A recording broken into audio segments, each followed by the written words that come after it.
Hello, everyone. We're back.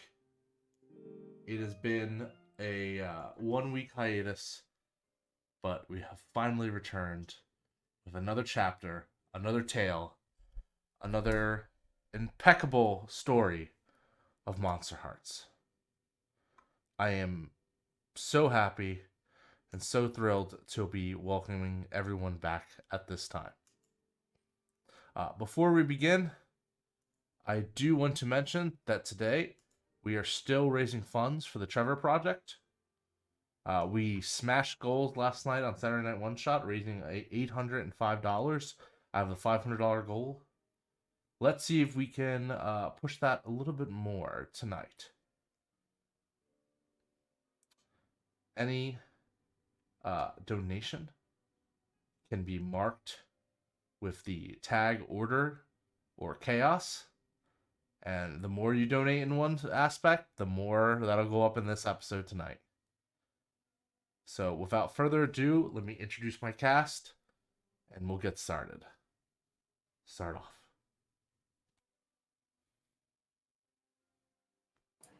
I think that's my cue. Yes. We've only been off for a week. It's okay. We shouldn't. Hello, guys. My name is Rina. I am playing as Ivy, the neighbor. Last we saw her, she has been Katniss Everdeen into a skirmish against demons. So I'm going to be murdered, and that's fun. All in school spirits. Next up is me. Hi, my name is Noordin Lee. My pronouns are he, him, and today I'm playing, as I always do, Neal, the ghost whose pronouns are also he, him. Things are going great for Neal. He's traumatized, there's a dead body in front of him, and he's happening to be holding, oh wait, the dead body's uncle. Ooh. Wonderful times. Hi, I am Shauntelle B. I am playing Melody, the in love Faye, who is struggling with the concept of trust versus love versus vengeance, because they are still in their darkest self and will likely remain so indefinitely. Really. Hi, y'all. I'm Alyssa. My pronouns are they, them, and I'm playing Arden, the Wyrm, who uses any pronouns. Arden has discovered their second dead body of the campaign and is now looking a little suspicious, perhaps, to the faculty and staff. Hi, everybody. My name is Chris, and I am playing Isaac, pronouns he, him. I found some stuff out about my personal quest here, and found a dead body as well, and decided to say, peace out, I'm going to the Fae Realm to go talk with some people. Am I going to die? It looks pretty high, but let's see. Awesome. And that leaves me. I will be your storyteller tonight, Nick Francia. We took last week off because I was enjoying the sun of another state, and I am very proud to be back. And speaking of being proud, today is our special Pride Edition Day episode for, we're in June. It's a very special month for all of us. We're rocking our merch and, going along. And aptly named, Chapter 6 will be named Pride. This is the beginning of the second half of the season. We have, including this, 5 more episodes left. So let's get started, let's enjoy, and let's get to Monsterhearts. So I think where we will start our tale for tonight is with Arden. Arden. Finding a second body. Well, looks like you've got yourself into it now. One is just it's a horror show. But 2, that's a coincidence. That's a chain. That's a regular occurrence, as it were. And you have a lot of thoughts in your head as you are kind of going along to the Dean's office, Dean Said. And, what's your demeanor? What's in your head as he silently leads you over. I think that I haven't quite connected the fact that I've, found 2 dead bodies and that's suspicious. Much more still traumatized from finding a second dead body. And anyway, I mean, the first one was the school, and the second one was Isaac. Like, this isn't my fault. There's no way they would find me guilty of this. Yeah, there's definitely no way. But even in that edge of certainty, there's just a little bit of hint of doubt in your mind. You know, you're young, you're foolish, you don't understand how the world works. And anything is possible, especially in this academy. And as you step into the dean's office, filled with walls and walls of books and little trinkets, befitting of such status as Dean Said. I mean, he is a dragon. Powerful one at that, from what you've heard. And if this office is a reflection of anything, it's of his horde for sure. He beckons for you to sit down in front of the desk. Yeah, I'll go along with it for now.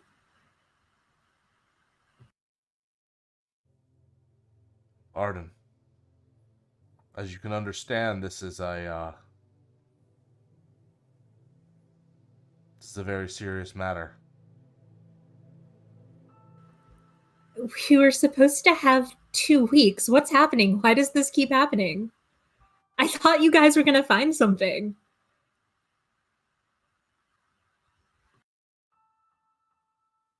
I don't think this is the work of a Fae, if that's what you're inferring. I think this is something much more. I understand how you might be feeling right now, and it's terrifying. But when I said that I would make sure that you were alright, I meant it.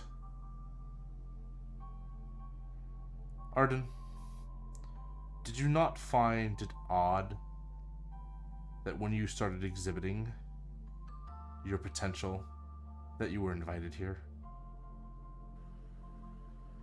What? That's what this school is for. What do you mean, odd? You weren't involved in any incidents. You weren't blipping up anywhere. I mean, the letter from the school came the day after. Did you not ever think why? Or how we found you? I guess I didn't really think about it then. No. What are you saying? He kind of turns his back and he reaches up on the shelf, pulling down looks like a snow globe. And the snow globe reveal it is kind of like this painted miniature set of this huge hoard of treasure. And it's kind of eternally just kind of snowing in there. The snow has been painted gold and just everything's sparkling. It's really high made quality. Arden, you're a worm. Have you ever thought about what that means to you? What that means to your family? Did you ever know where they got that bloodline from? No, I mean, it's not.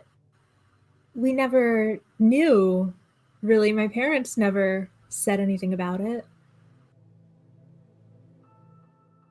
You see, worms are not considered true dragons, per se.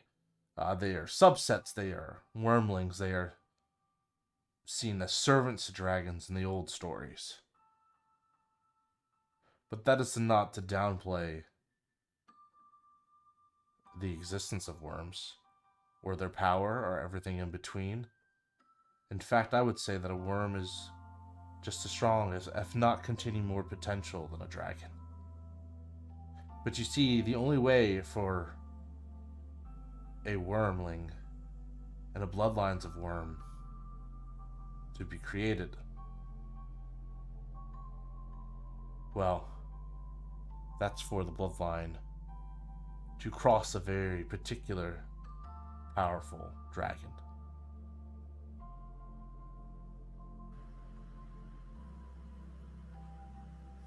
So, what are you saying that you made me? Is that what this is?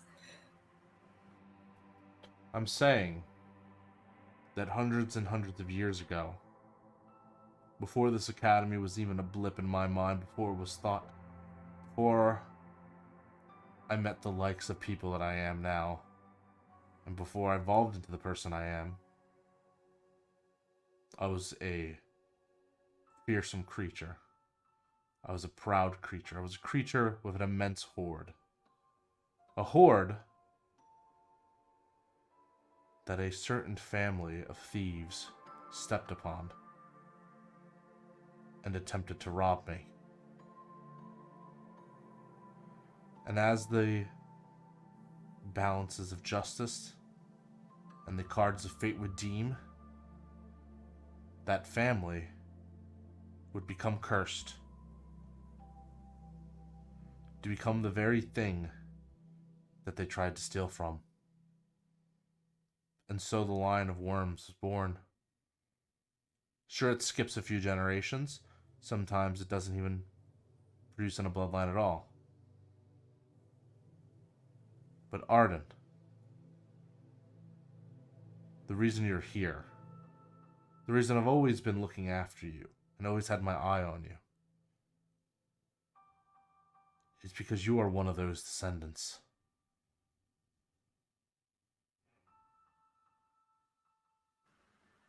Arden is hugging himself, hands grabbing into their arms, and you can see the sort of worm claws digging into their flesh, and they're starting to bleed. The transformation has already begun, has it not? Look at you. Begun? How much further is it going to go? As far as You're it possibly not. can. You learn to control it. Arden, you could be... and under my tutelage, I can teach you. You can be whatever you'd want to be. You can control it. You can look any way you want.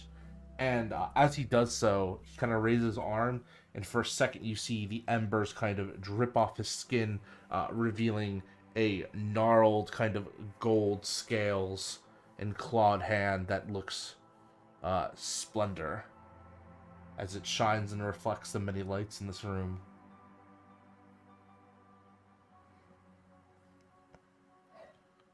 Learn from you. Why would I want to learn from you? You can't even... This place is supposed to be part of your horde too, isn't it? And you can't even keep that safe. I, at least... Did they cut themselves off?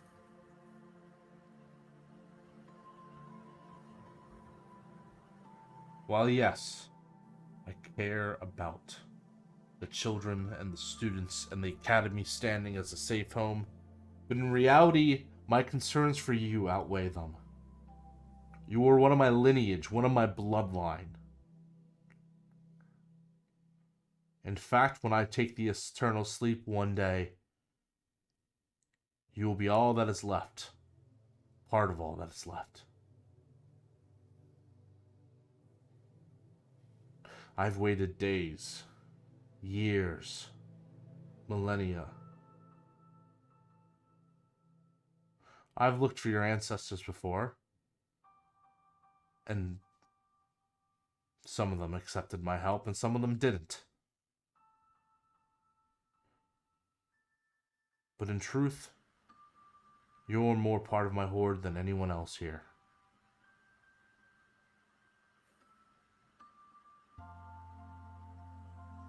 Then those who are mine, they should be part of your horde too. Can you protect them? I'll accept your tutelage if you'll protect them too.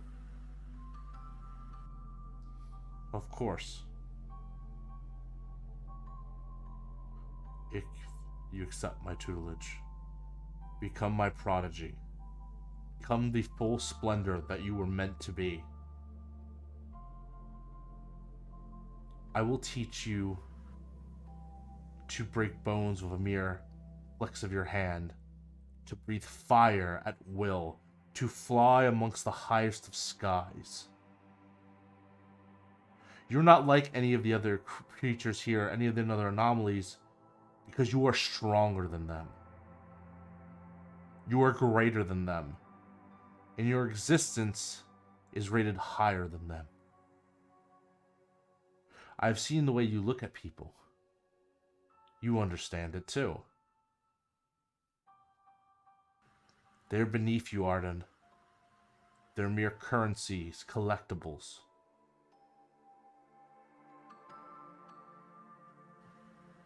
Most of them. But it's not everyone. Some of them are still special. Some of them are still deserving for all that they refuse to acknowledge it, maybe, but if refuse to accept any protection or help. You've been slighted by one of them? Ivy. They've made you hurt. How dare someone deny you? Tell me, does a lion look at a sheep and accept its opinion? Or does it merely do what it pleases? Does man not look at a roach or a rat and consider its feelings?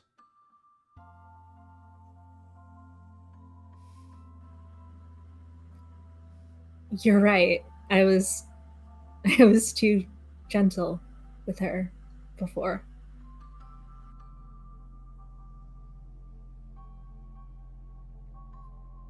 I have but one task for you.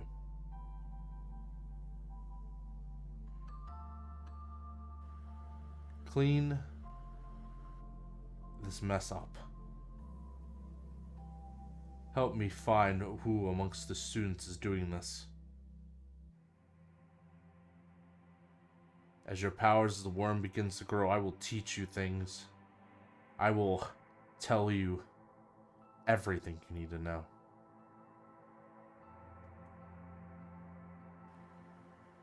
Your destiny, like it or not, is intertwined with mine.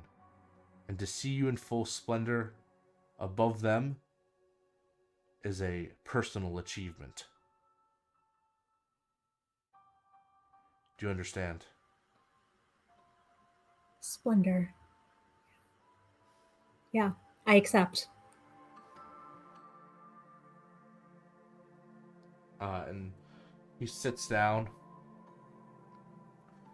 and kind of reaches into his desk and kind of ruffles around, pulling out a pendant, like one you would just wear around your neck, and kind of pushes it towards you. What's this? What's this for? This should help contain your transformation for the time being. It won't stop it or halt it, but it won't be apparent to anyone else's eye. You can look normal for the time being if that's what you wish. What if that's not what I wish? Then you show yourself off in your greatness. Do not be afraid of who you are. Revel in it. And if they fear you, good. You're needed to be feared. Just another step in the rung of success. Another step to respect. They should fear me. And Arden puts the pendant back on the desk.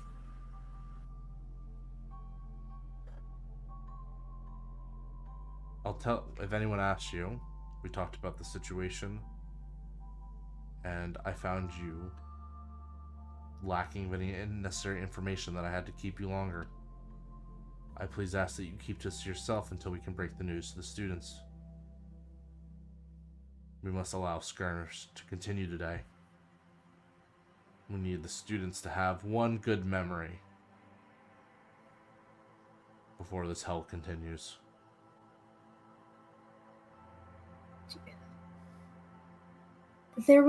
Did you see the portal? Isaac. There was a portal. Isaac went through it. We were well aware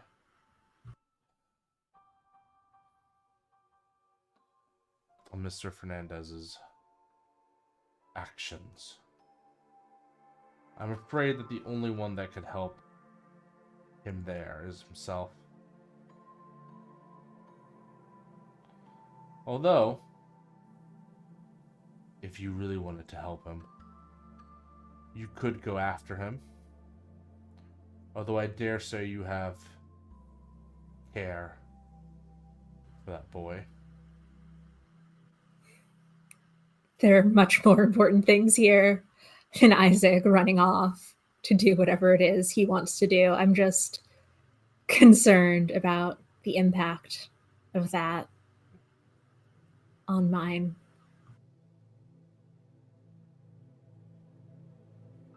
People get lost in the Fae realm all the time. If Isaac is truly as great as he thinks he is, then he should be able to find his way back just fine.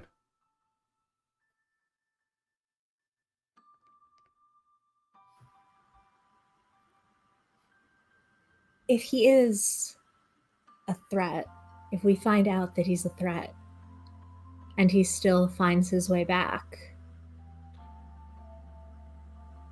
people get lost.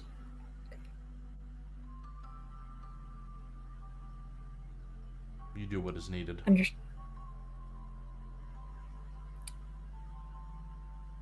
Understood. Good. Enjoy the skirmish. Arden will nod and walk out of the room.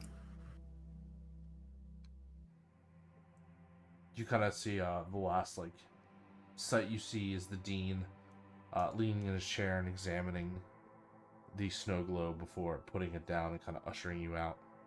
The hand motion.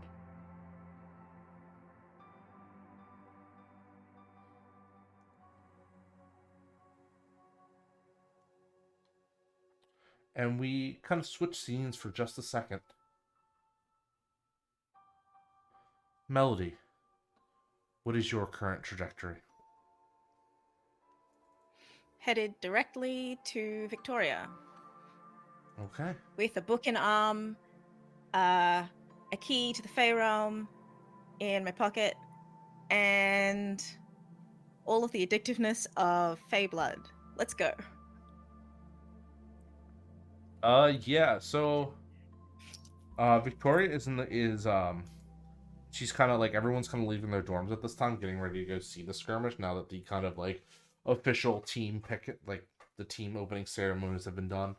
And she's flanked by Nikki and talking to Yanni at this time as well.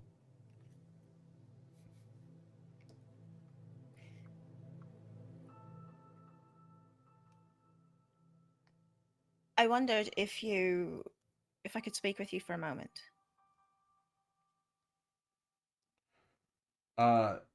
She kind of raises an eyebrow at you and looks.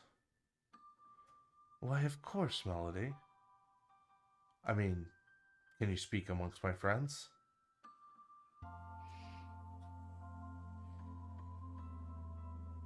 What do you want with Fae blood?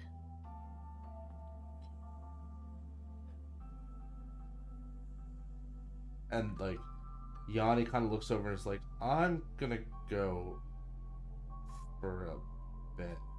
And Nikki kind of shoos her away. And Victoria kind of crosses her arms.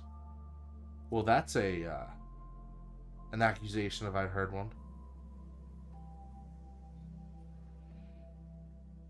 Is it?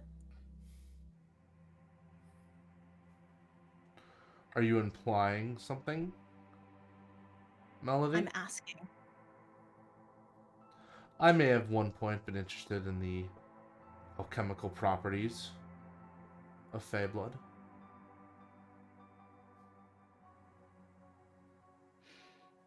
And now?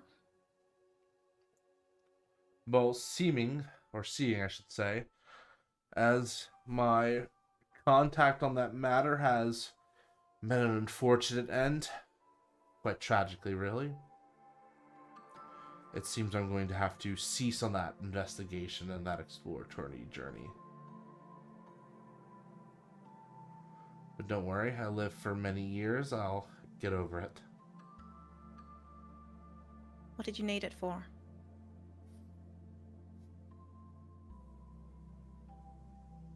There are other properties that make Fey blood well sought after. On the one hand, it's quite addictive and can cause euphoria and almost a rush.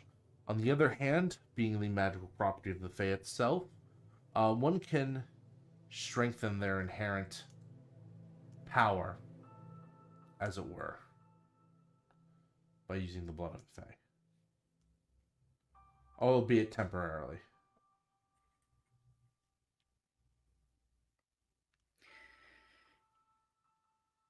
And so you were planning on what from Yoni? Yoni showed interest and wanting to make a deal of some sort. Bottle and sell his blood for monetary value. It would have been gone for a high price. I know, we had interested people that were looking to sell it, and Who? Oh, Mr. Yang, of course. Lucas. I'm sure if his uncle found out, though, it would have been quite the surprise. But, well, an addict is addicted to everything, they say. You just have to get them hooked first. And how did you? Hmm? And how did you get them hooked? Free samples, of course. Yoni would pass out droplets, give people minor rushes, and that's really all it needed to be. It would have worked too. And then, well, your little boy toy backed out of it. Said it didn't sit right with him. Got a conscience. Pathetic, really. Or maybe he just saw the writing on the wall. Either way, whatever you think, know this, that when Yoni died, I lost my biggest payday that I was ever going to receive. Who from? From all the sales we would make. We're supernatural creatures. We're monsters. We don't just sit here and when we do drugs hard. We don't sit here and we don't smoke weed. We don't do cocaine. We don't shoot up heroin. We ingest dream grass. We drink blood. We lick the scales of olden creatures that have existed long before this time. This world even was. Seriously, darling, it's all about the theatrics in our world. I'm sure you know that.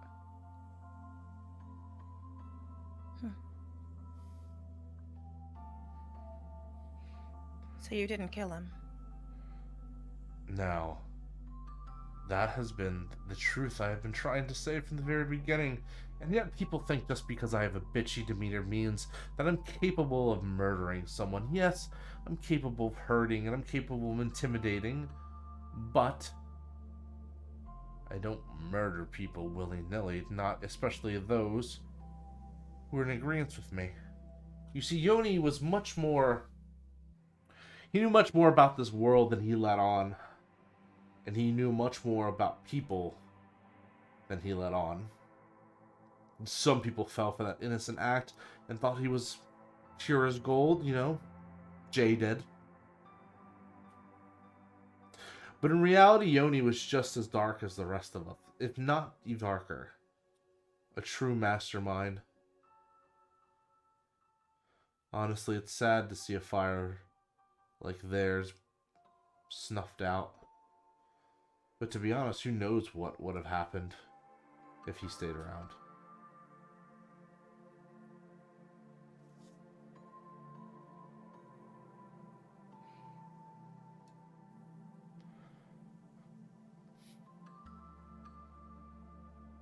I think you're under the assumption that Yoni is the hero in this story. But in reality, we're all just villains.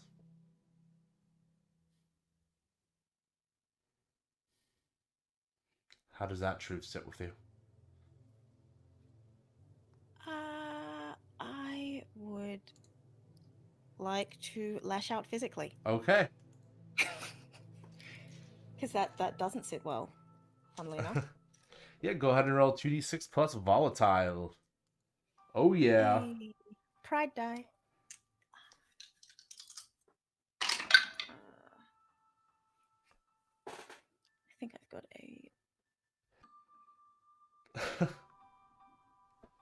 Yeah, Victoria's got the whole gaslight, gatekeep, girl boss energy going on.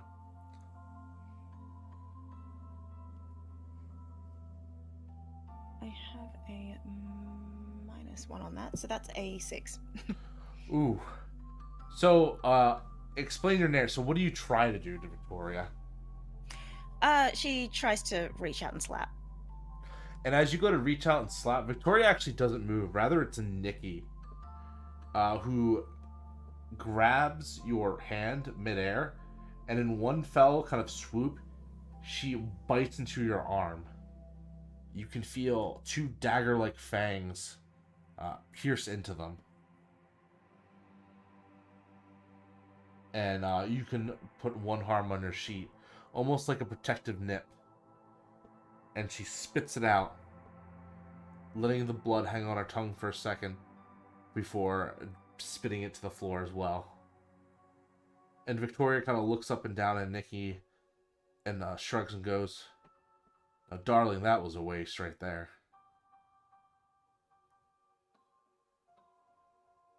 And you, she turns to look at you. Don't get the idea in your head that we're equals. Because we're really fucking not.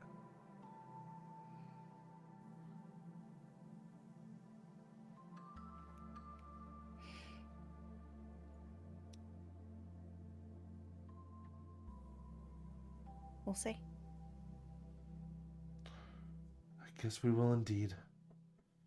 Oh, and if you do see Mercutio, well, tell him when he's done prancing around with the prey to come back to what he truly is. A predator.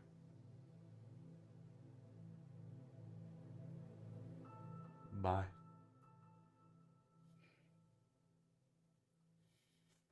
She does leave. And she's headed back to Mercutio. Okay, you're heading back to the locker room? Mm-hmm. All right. Yeah, and I think this is a good time. We're gonna go to we're gonna go to Neal, see what Neal's up to.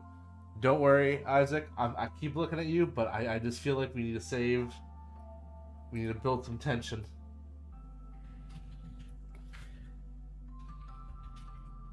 Well, I'm holding Professor Yang, Mm-hmm. and I'm staring at Lucas Yang. It's pretty damn horrifying. I think Neal is trying to be comforting, and I think part of him is, because he is a comforting person. But it's almost like, even though he doesn't really need to breathe, he is hyperventilating. Mm-hmm. Because this keeps getting worse and worse. And none of these murders seem to have a pattern. And someone's just wantonly killing, what, for the hell of it?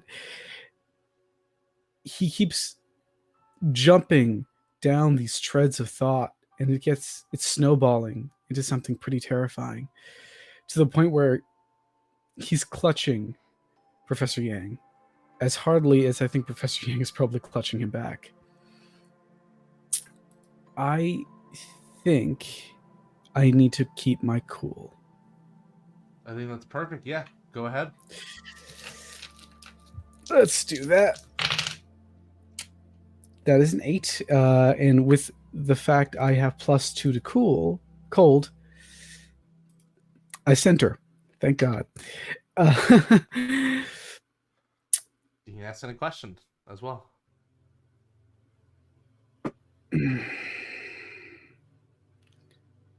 Any question? Sure. Who did this? As you're looking, some thought as you're kind of examining the crime scene, the first time you've really been able to do this, you start to think to yourself, who possibly can do such a thing? At first, you're like, well, they would need to be strong to put them up in that situation, but the manner of execution is so supernatural that it would have to be some sort of magic user. Or someone in connection with nature as well. You're not aware of any druids around here. And while a fae could probably do that, this would be so counteractive of them. And the only other fae you know is Melody, and you really can't see Melody being the murderer. It's almost ritualistic in a way. So the person that's doing this, you're like, well, they have to have tact of some sort. Like, dare you even say style? It's not just a random killing. It's much more than that. It feels like art almost.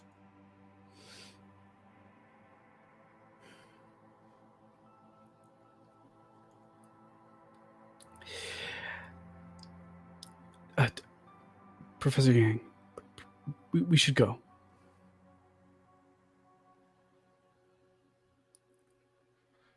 You do notice, though, as you're kind of starting to leave, that there's something at the body's feet.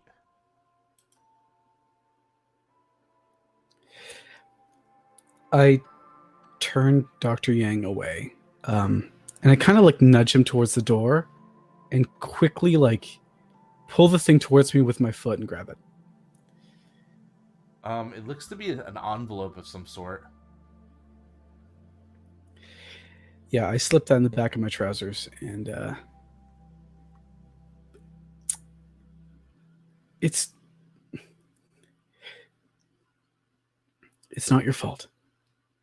And we'll find out who's responsible, and we'll get them for this. He honestly doesn't say anything. He just, the other teacher that's there takes him aside, and, they quickly tell you, like, you need to get out of here. It's not a scene for a student. I've seen much worse. I want to gaze into the abyss. I want to know.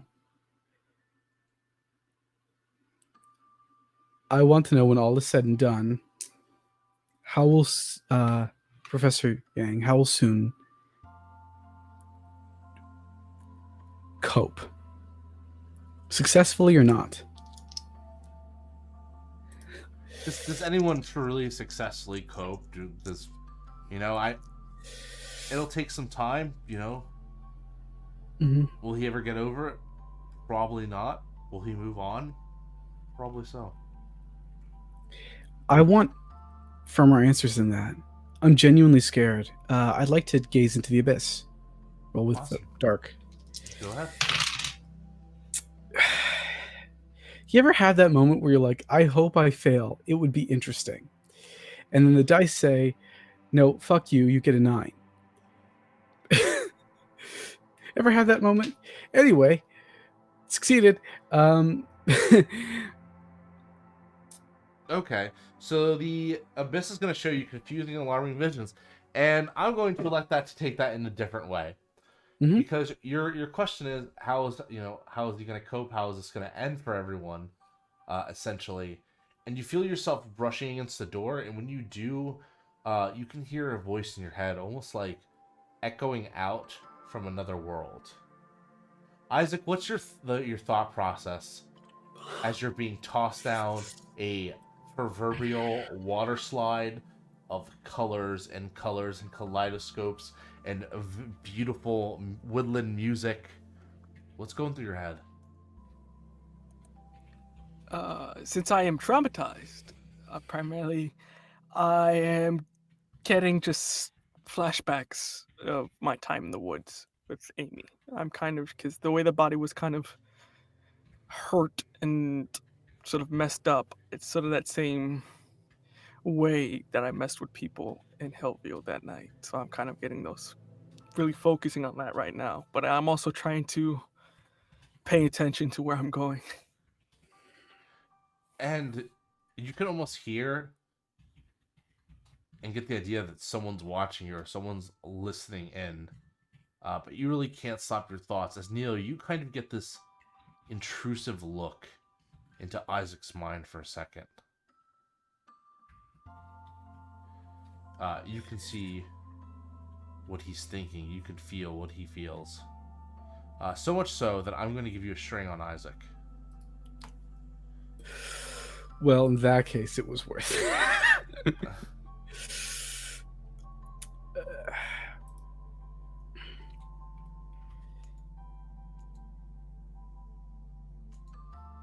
And, Neal, how do you feel when you see all this?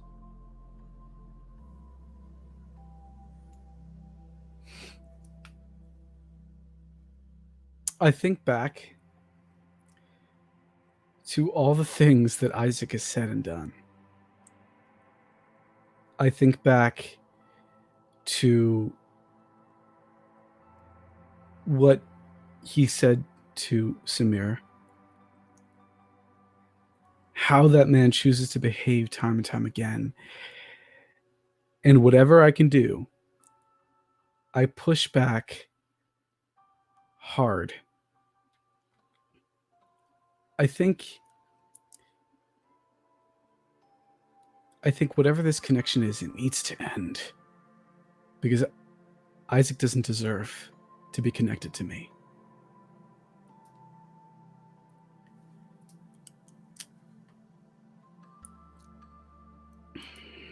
Isaac, you can kind of feel... You can feel that vitriol. You can feel that hatred kind of affecting your... You know, you're traumatized, but this water slide of, like, heavenly music and colors is kind of nice. But Neal's thoughts, Neal's feelings are almost like an invasive parasite that leeches off it, and it causes you such sorrow that someone could be so disgusted by you. What are Isaac's true feelings as you come to terms with this? His feelings that of his hatred towards me? Of just someone hating you so much like that. You're not sure if it's Neal or not. You know, you don't know it's Neal, but you know it's someone. You like the idea that like everyone hating you. It feels normal. Ever since my thing happened, that's all I've ever gotten. So I don't really flinch at it. No crawlings of guilt. Just acceptance of what it is. Yep. You almost welcome the cold. It feels more familiar to you than the happiness.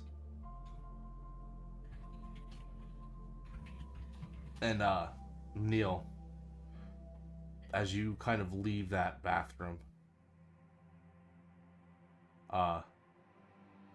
you think that even though the connection might be severing, it might fade away, there probably always will be some sort of spark there.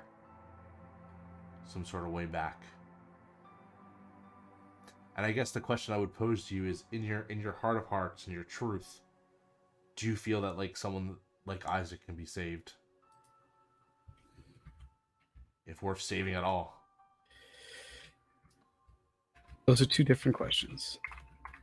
And I'll say this. Can Isaac be saved? Yes. No one path redemption. Does Isaac deserve to be saved? No. What will it take? He'll have to ask for it.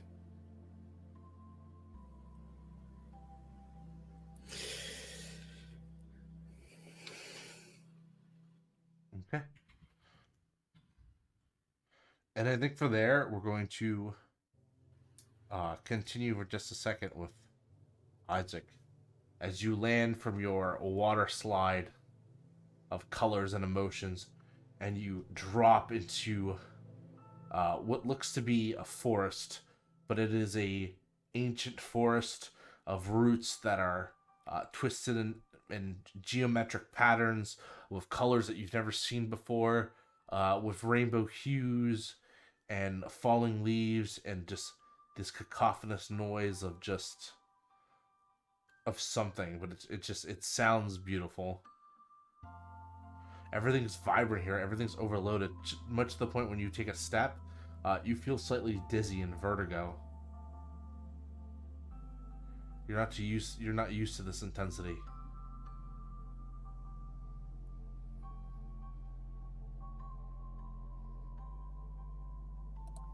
I gotta take a second to just breathe. Just on the side. Yes. Breathe just on the side. And as you kind of do so, in the bushes you see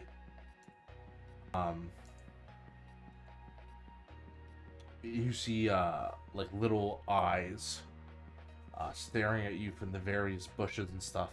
You hear whispers and you see shadows kind of darting all around you.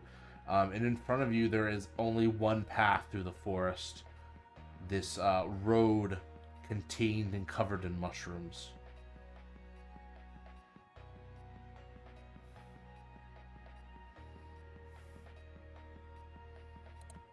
Gonna take a deep breath. Let's do this. And just walk down the path.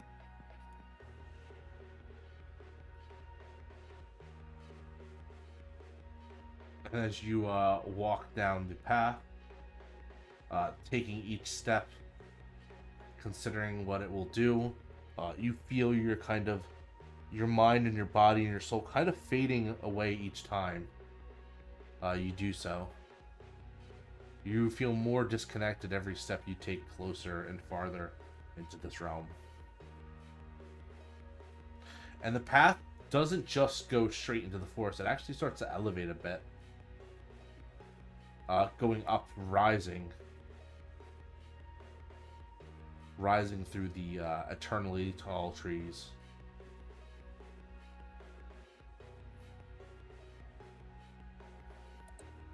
I kind of scream out loud.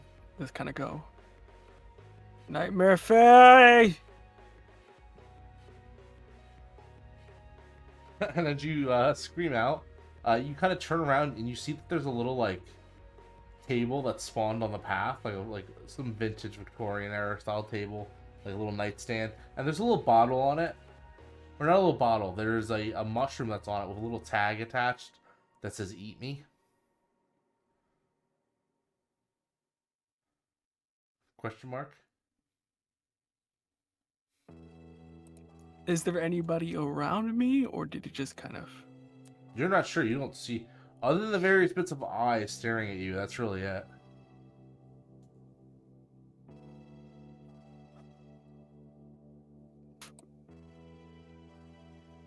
Fuck it. I'm gonna eat it. As you pop in your mouth, it tastes like a little bit of chocolate, marshmallow, like almost like gummy, coffee beans, and and pork. Nice pork loin. Wait, that's really odd. It tastes of so many good flavors, but like all together, those flavors don't really taste that great. So you kind of have to slowly grind it into your mouth and eat. Your mushrooms are disgusting, but this is on a whole nother world. Whole nother level, I should say.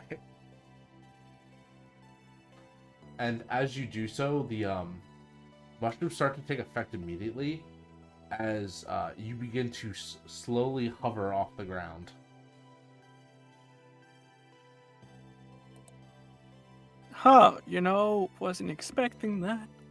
Is it kind of just, can I control myself, or is it just hovering? No, and like you're hovering, and you keep hovering up, and then you hover another 5 feet, and then another, and then another, and another, and eventually, you start to lose the path completely. And as you do, you start to hear sweet music as you kind of descend up and up into the trees. And everything goes dark for a second before you kind of see that darkness and you see light start to break through. And you're not sure what it is and why it's happening, but you trust it. Isaac, is your greatest wish to meet one of the Fae right now? Someone of importance, power? Yeah. Awesome. We can help with that. And as you break through the tree line, you see on top of the forest, in this ever-expansive sky, there are just floating mushrooms and islands of just like made of flowers, like giant flowers with their petals in bloom. And sitting kind of as you drift closer to this one kind of island of flowers, you see something of this manner. As you see, it looks to be a man. You're not sure though if they're even human or not. As you see this figure, slender but tall, kind of patched skins of alabaster, of like alabaster whiteness, but also of darker varieties, kind of as like almost like spotted, and this like long kind of blonde hair that descends down all the way to their butt. They're also naked, covered in just very convenient looking vines and flowers and leaves, and they are playing a guitar as you kind of float closer and closer to them. Honestly, kind of feels like they're playing of the guitar kind of gives you like a Jimi Hendrix vibe. They're playing, it's very funky, and they just kind of wave you over.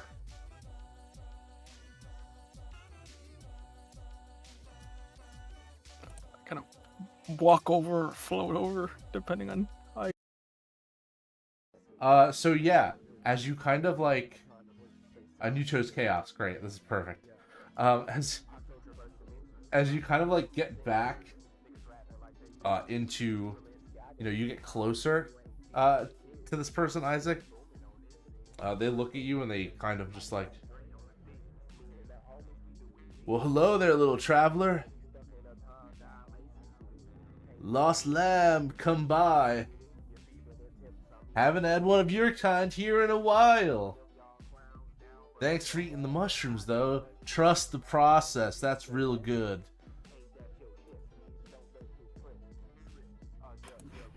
Yeah, the process. Who are you exactly? Oh, I mean, who are any of us, really? That's kind of like a toughie, that for sure. I mean, well, shit, let me see. In my real name would be, and as this person speaks, it's like a garble of nonsense and like electronic noises and words and like random animal noises that you're like, how is this coming out of this person? It's like, this doesn't make sense at all. And then he looks at you and goes, okay, yeah, but that's a little bit tough. You can call me Melchior.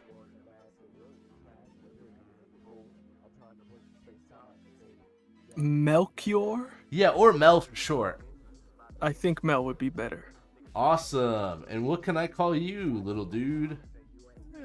Isaac. Little Prince? Isaac Hernandez. Oh, Isaac. Well, I'm going to call you Little Prince. Is that alright? You seem like a prince type to me. ex-royalty, but that's a long story. There we go. Little Prince it is. All right. Come up on board. And he kind of like ushers you forward. You only got a certain amount of time on those mushroom trips, so we're gonna make this snappy. All right, I'm gonna punch your ticket right here, and he kind of snaps his fingers, and like a little like train ticket pops up with like just like random like runic language. And he kind of punches it in, snaps again, and disappears.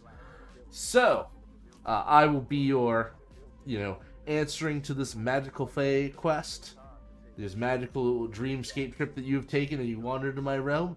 What can I do you for? What's your request? What are you looking for? Well, there was two things, but I don't exactly have the second thing on me. But primarily, I wanted to speak to what you call the Nightmare Fae. Oh no, Nightmare Fae are bad dudes. Can't do that at all.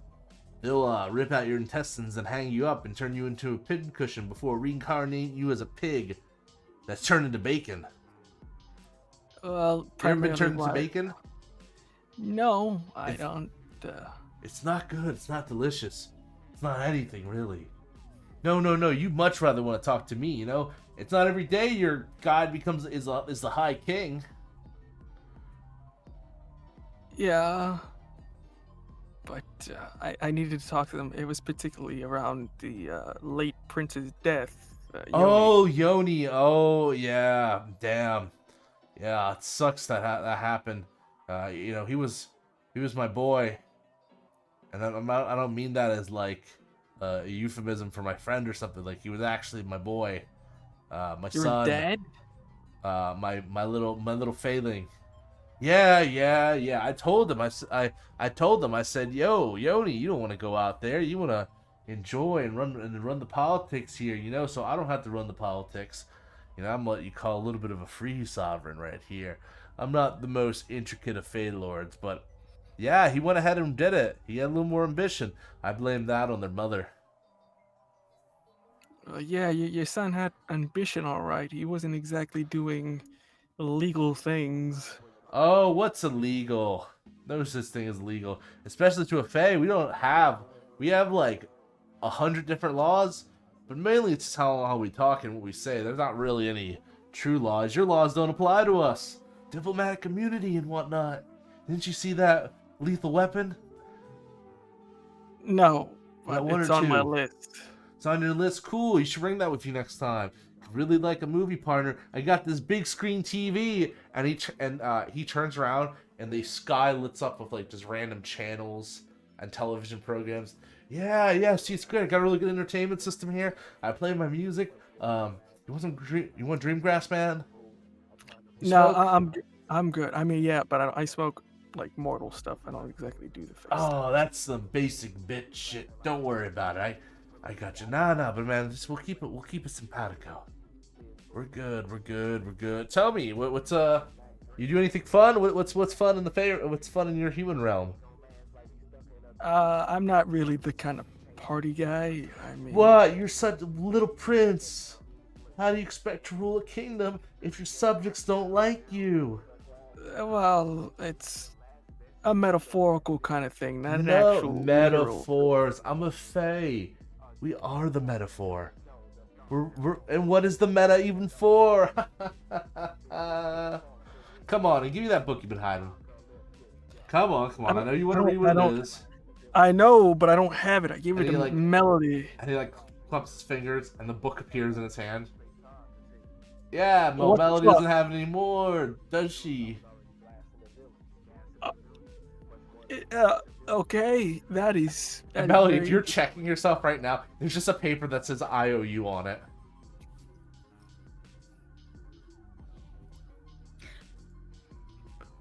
Melody just like Come on. And he like opens his pen. He's like, yeah. What do you need? What spell? What page?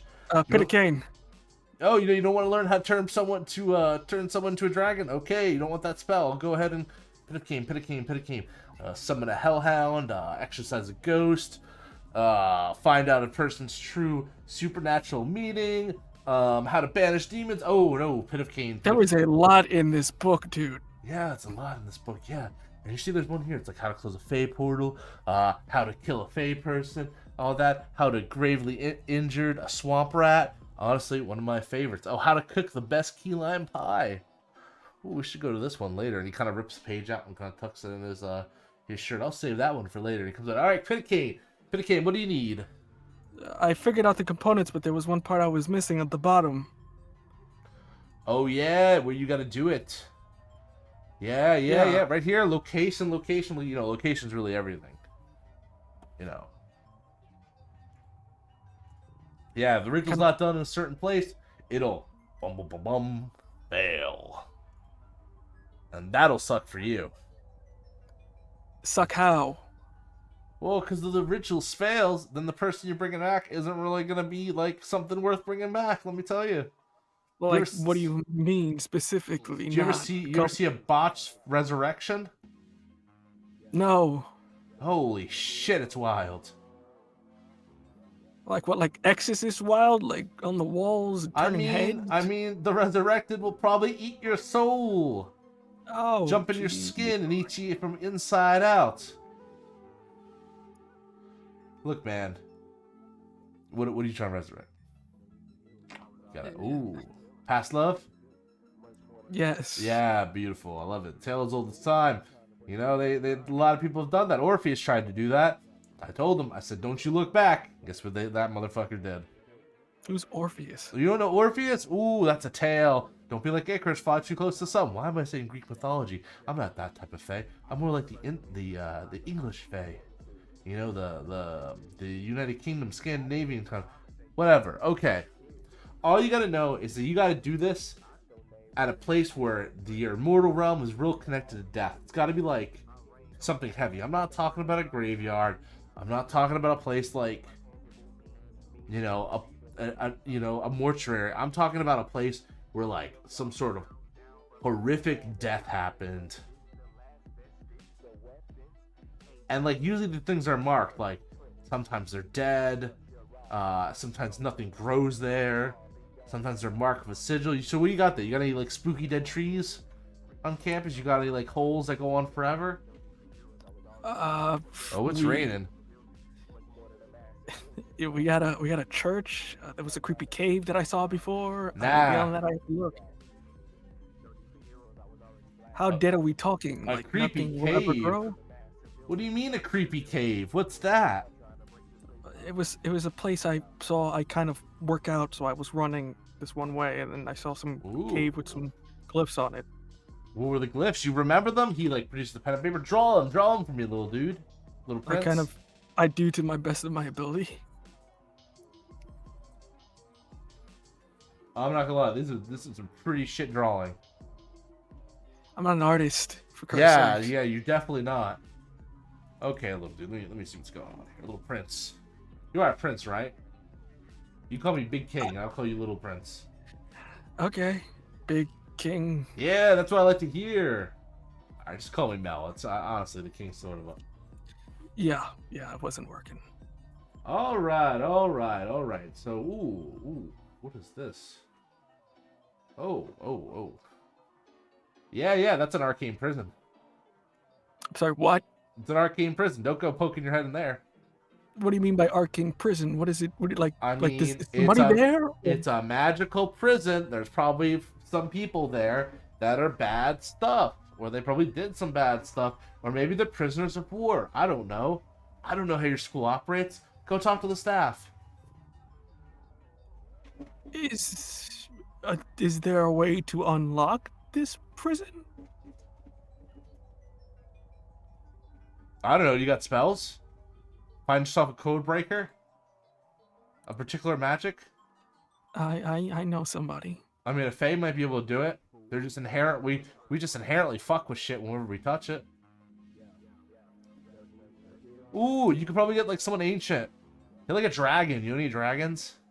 Yeah. Dude, dragons are so hard to put spells on. So naturally, like enchantments and shit, they just rot around them. Yeah, they're assholes. I know one. Nah, I knew some cool dragons. Real nice stuff. Can't complain.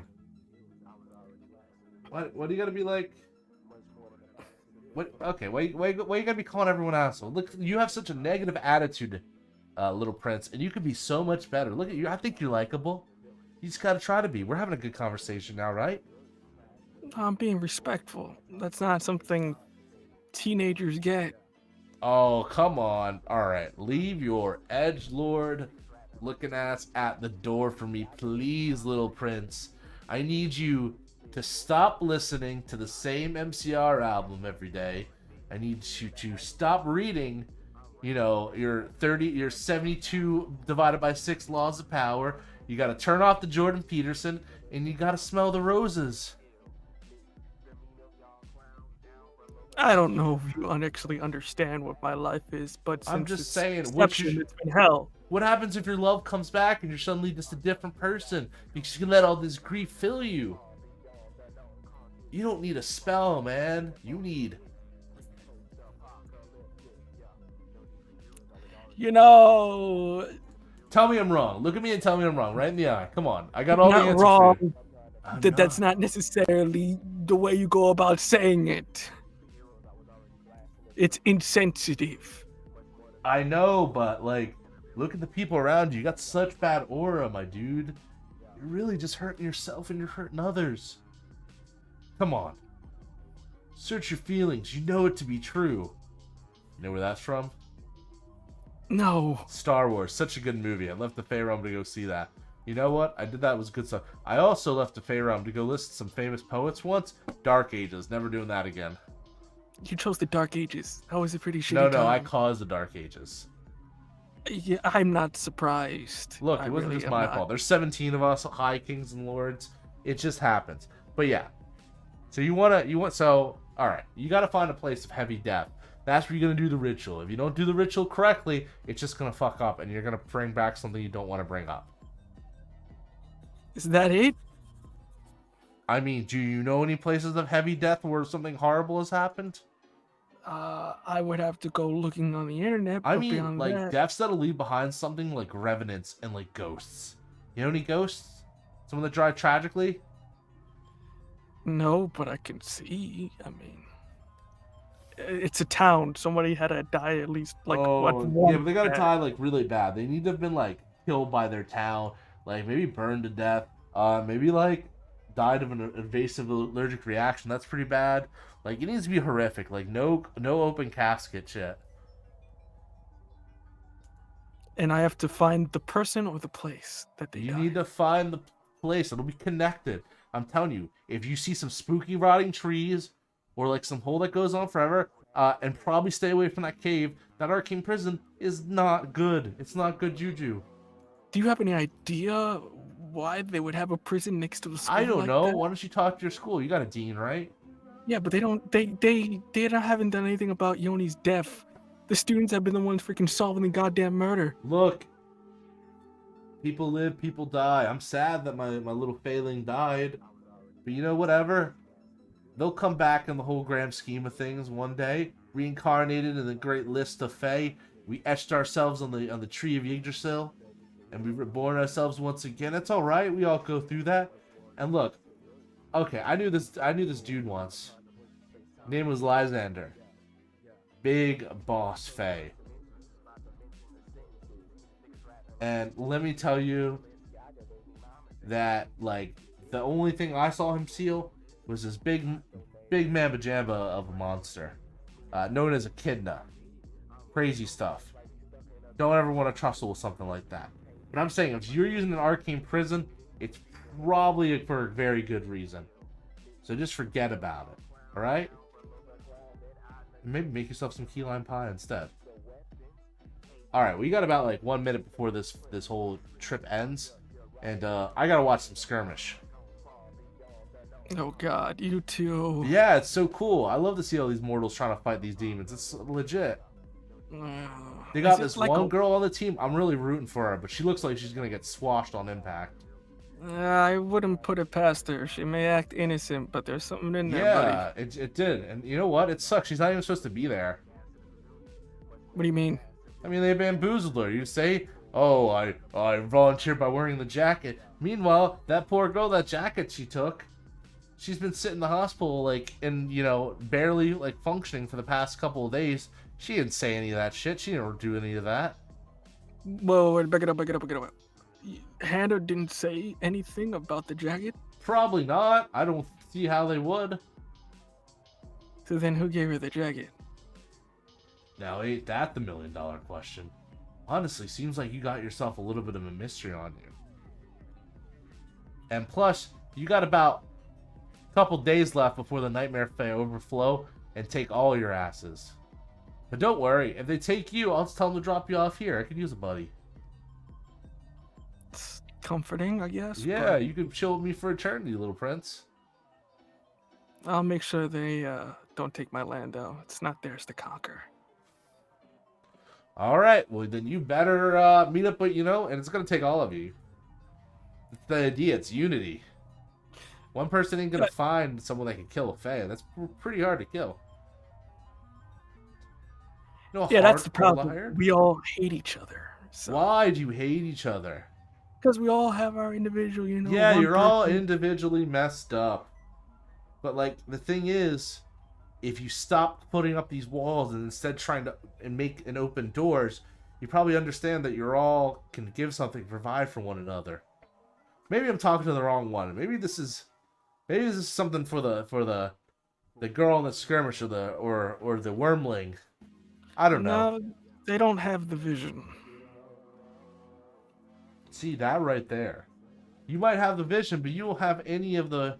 You have too much pride. You're not going to swallow it and try to establish what needs to be done. You'll be surprised. All right.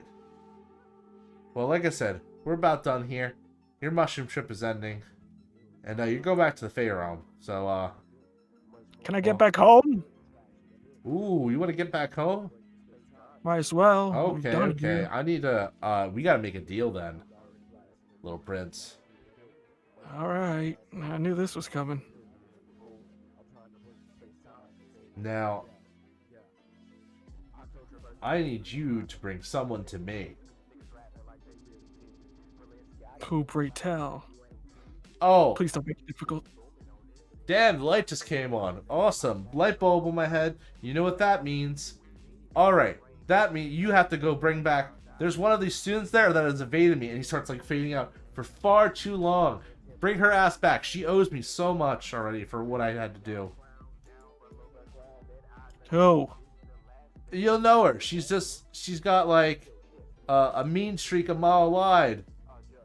I don't know. She looks. I can think her name's Victoria or something. Oh, for the Bye. love of... And then you're back in your room.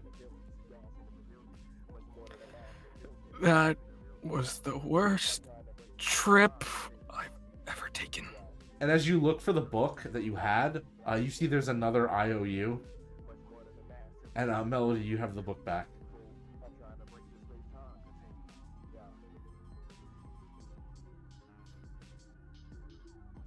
We're gonna go to Ivy. Ivy, how are you feeling? Nervous but emboldened. It's just why am I doing this?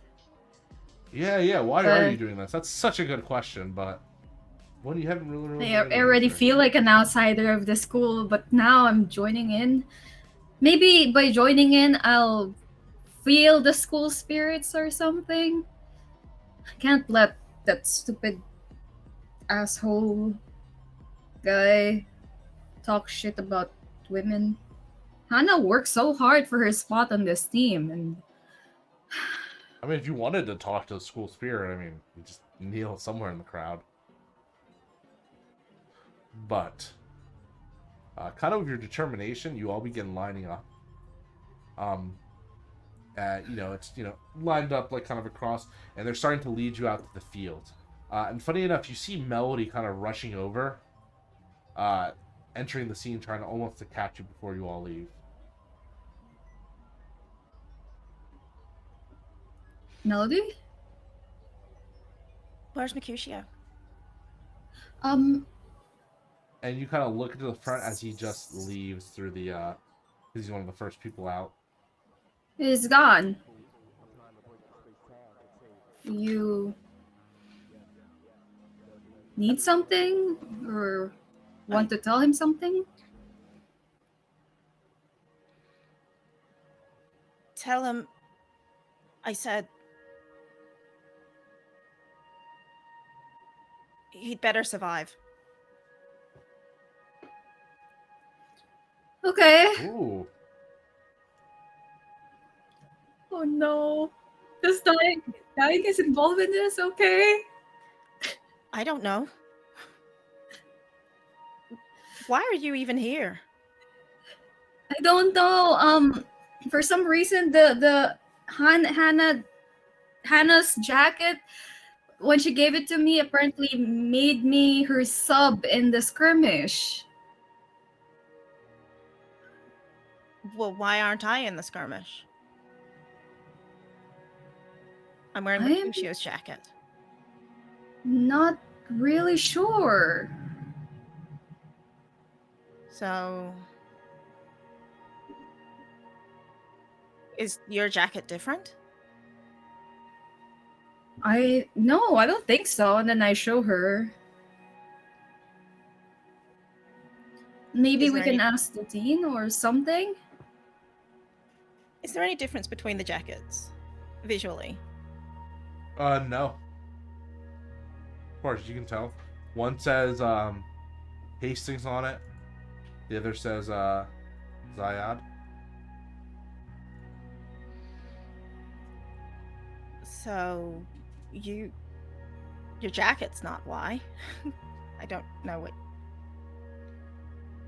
You should probably not die either. Yeah, easier said than done. I'll try my best.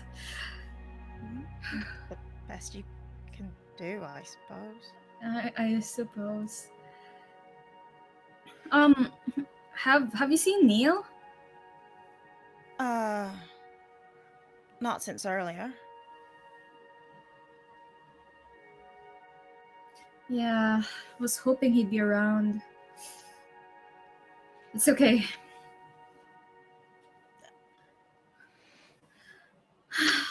Do you need something?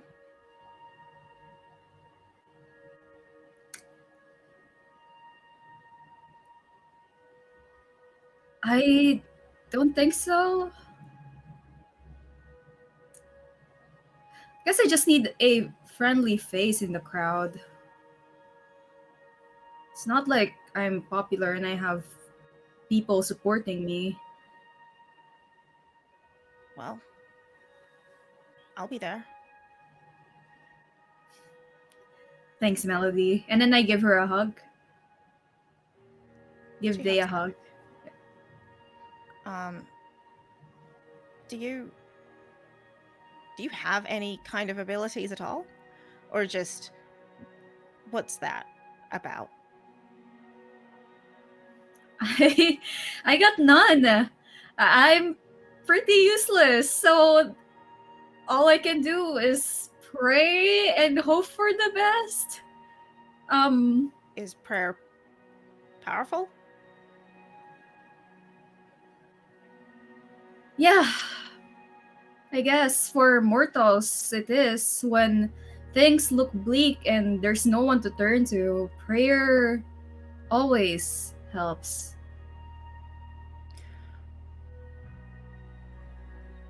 It gives him hope. So, I have a way to make your prayer more powerful if you want it.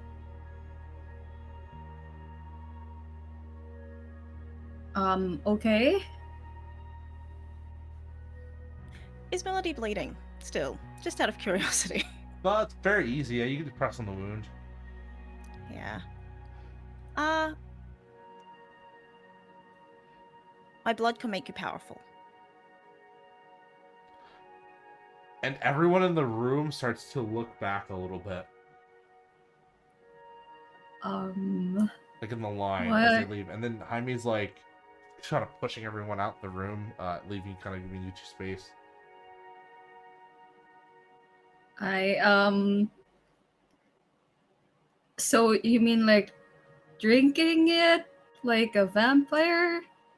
I don't mean you don't have to.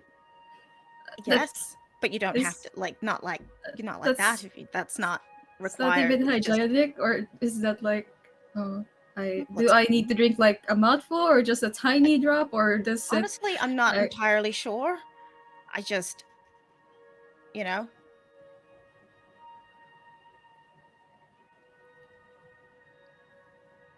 You would This- know, Melody, after talking with Victoria. You can kind of get the idea that the more you drink, the stronger it is, but mainly the longer it lasts. and how long is the skirmish expected to last? Skirmish goes on for about like an hour and a half, Hmm. depending on how many bodies are left by the end of it.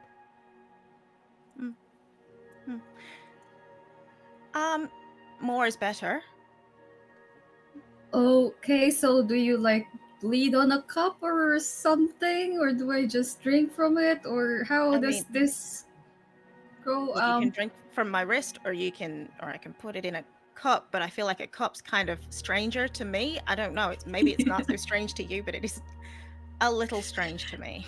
I mean, this whole thing is strange, but I mean, if it gives me a better chance, and then I look back to where they're like going outside, I guess I'm willing to try anything. Okay. Offers blood. And I'm still not sure. Do we drink it from a cup or do I drink it from me? I What's mean, more? prep for the Everything's just source, awkward. I guess. I guess. I'd be like, oh my god, this is. I feel like a stupid Twilight vampire doing this. Do I need consent first, or can I just go? You have for consent. that? You have consent. This is so awkward. Yeah, and I guess I Only awkward hesitately because you're like making think, it awkward. Just "Ah, drink. okay, okay, and then I just drink. And as What soon does as that even your do to a mortal? lips touch the blood and your kind of tongue laps it up, it feels amazing. It tastes good. It tastes like sweet nectar. And the way that it makes your body feel as you ingest it is like almost like a full body high. It's like every neuron in your brain is like firing off. It's like a hit of it's like cocaine, coke, sugar, everything combined as it just makes your pupils dilate for a second. But not only that, it just feels good. You're like 1,000 little tiny hugs across your body. You're not sure what an orgasm on a non-sexual way would feel, but this is probably the closest you're gonna get. So close and so much physical pleasure that you're gonna gain the condition addicted to melody. From it. All right. And as you kind of drink the drop of blood, I feel like Melody, Ivy begins to drink more and more. Do you stop her, or you just let her have her fill? Depends on how much harm I'm taking here. How much of my blood's being taken? I'll say you get another harm. If you keep going, you're gonna get real bad. Okay, then after that, no. Because I already have one harm. And as you kind of gently pry her off, almost like a leech, Ivy, you're kind of in a daze. You look at Melody and you're not sure. And Melody, you're not sure if Ivy is gonna just attack you for more blood, or give you a kiss, or hug you, or just run off scared. It's just this almost swaying motion.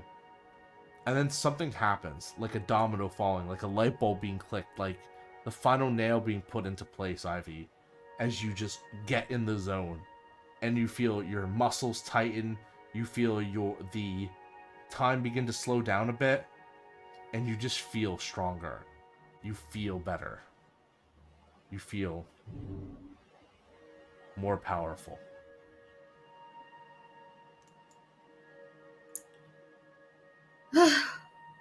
Oh, you're right.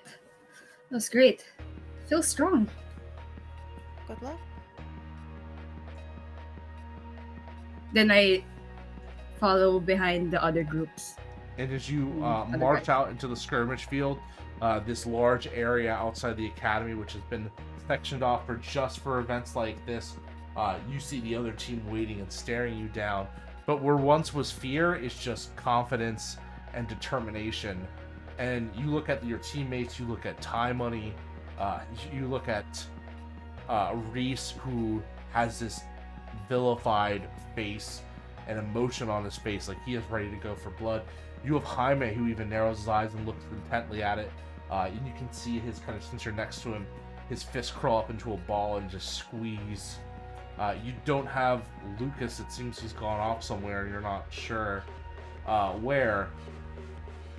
And then you see Mercutio, who usually is a cheerful kind of guy, but he just looks pissed now.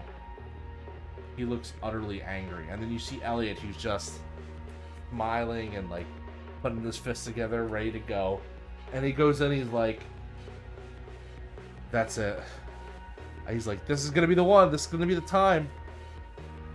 You know, killing's legal in this field. And Jaime looks over at you, Ivy, and it's just like, are you ready for this? Yeah, I feel great. I feel strong. I feel like I could lift a car or a horse, or maybe eat a horse. I think that's how the saying goes. Yeah, something along those lines. All right. Well, will you eat a horse? I'm not sure, but I think we're going to take a quick 5-minute break before we come back and eat that horse on the special edition of Gehenna Academy, Chapter 6, Pride. Back to you in 5.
And hey, we're back with more Monsterhearts 2, Gehenna Academy, Chapter 6, Pride.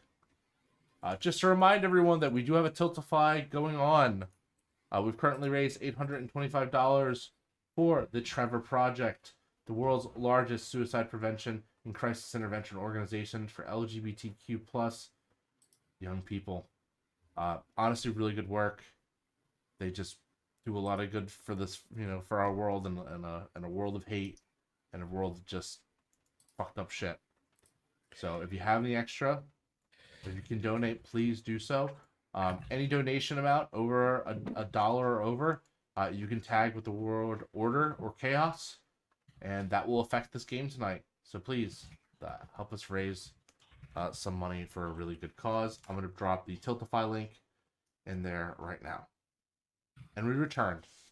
But we don't return with Ivy. Instead, we return with Neal. Neal, where are you heading off after leaving the bathroom?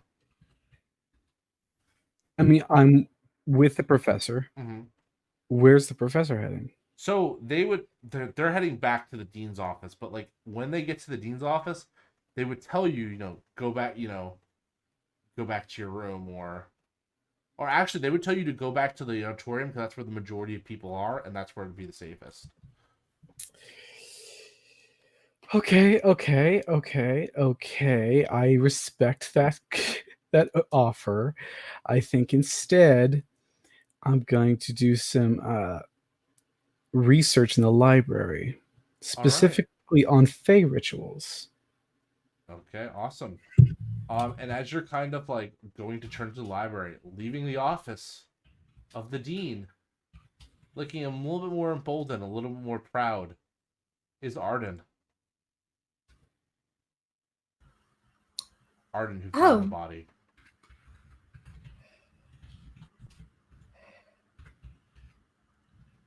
Neal, we need to talk. Okay, we can talk and walk. Where are we walking? I wanted to... Where every student wants to go on their free time. The library. Fine.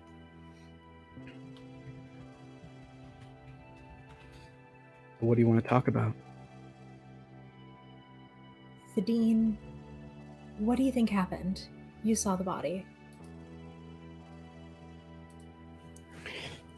Here's what I know.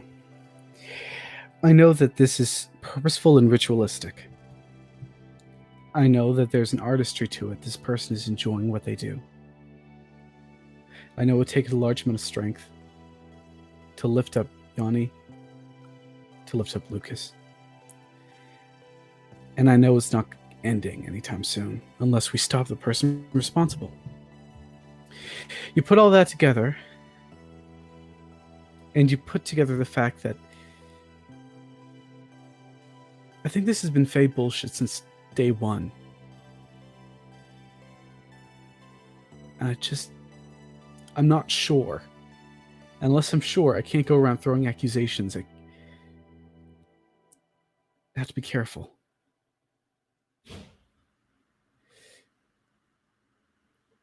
What about you?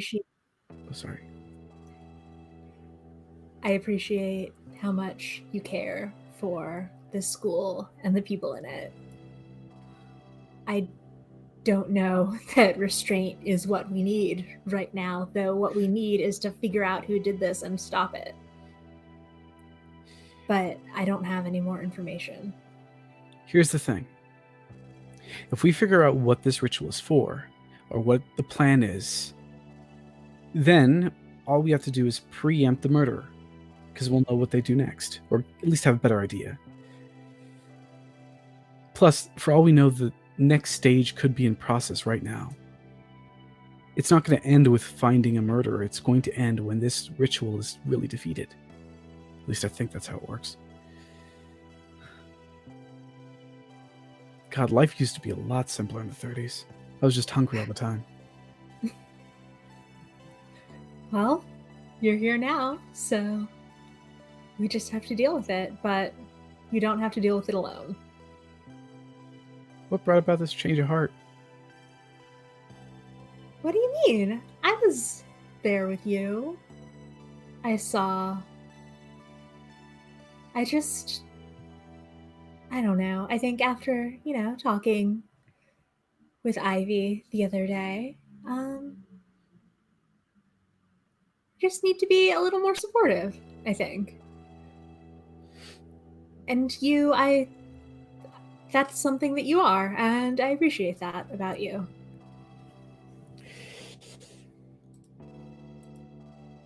Okay. Can I attempt to platonically turn Neal on? You could definitely turn him on. Neal, are you okay? Yeah. Yeah. It's just like a Go ahead. platonic one, so. Let's see what happens. Well, that's a 3 minus, or not a 3, a 5 minus 1 is 4. So it does not go well. Well, that bark experience.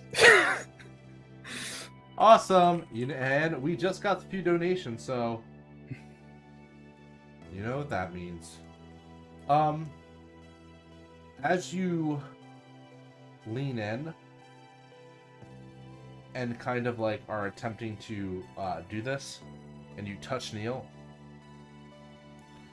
Neal, you're not sure what it is, or maybe it's because you're reacting to something that Arden said. Maybe it's because you're feeling a type of way right now. But when Arden touches you, you feel, and Arden, you have your scaly hands on full display. You're almost transported back as you share a gaze into the abyss together. Should we roll? No, because this is a hard move. Oh, great. And as you, as kind of your kind of feelings and emotions kind of meld together and your mindscapes kind of appear to one another, all of a sudden, you're back at the carnival. Shit. Okay, Arden, look at me. Whatever you're going to see right now, it isn't real. Okay? It's not going to get worse. This isn't like what happened to Yanni or what happened to... You're going to be okay. We're going to be okay. Okay? Okay, you're gonna be okay too. I'm gonna make sure that you're gonna be okay too.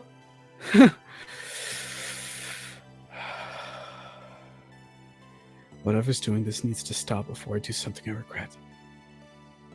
And it's weird because the carnival isn't on fire. It's the carnival you remember. It's the carnival that you loved. It's the carnival that meant so much to you. But things are different. Even though the carnival's going, you can see hints of the flames spurting around. You can see some of the tents are completely burnt down. And you can even see the school in the background. Something that wasn't there before. Something that's never been there. It is like the past, present, and future have all kind of collided together in this mismatch of things. And you're seeing people you recognize as you look towards the tree.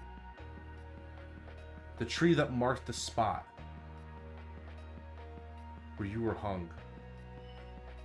The very tree that is an omen of your death. And you see Isaac.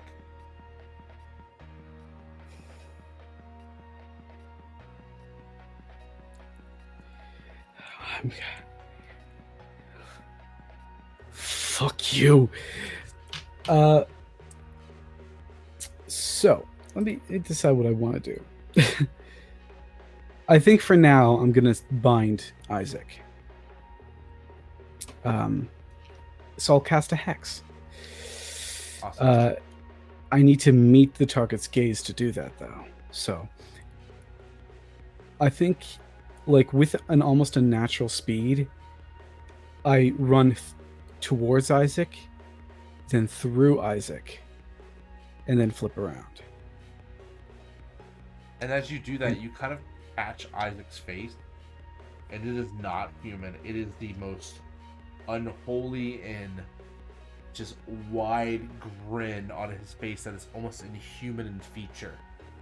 And as you catch his eye for a second, the face looks at you and then morphs into Samir. And before you can cast your hex, you blink, and suddenly the noose is around your neck again. And you're standing before the tree, the crowd around you. You see Isaac, you see Melody, you see Ivy, you see Arden.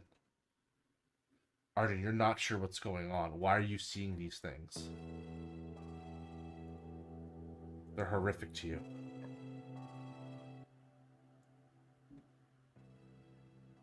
Am I seeing the same thing that Neal is seeing? Yes. Okay.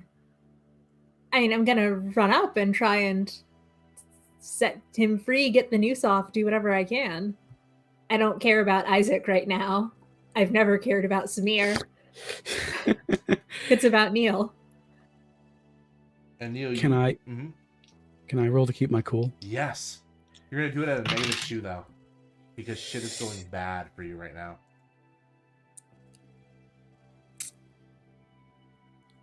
So that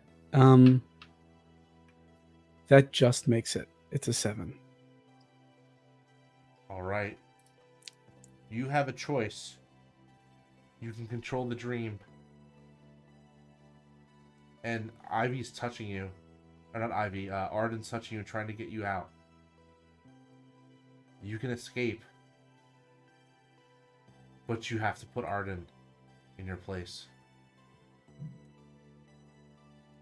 Will you sacrifice another to save yourself?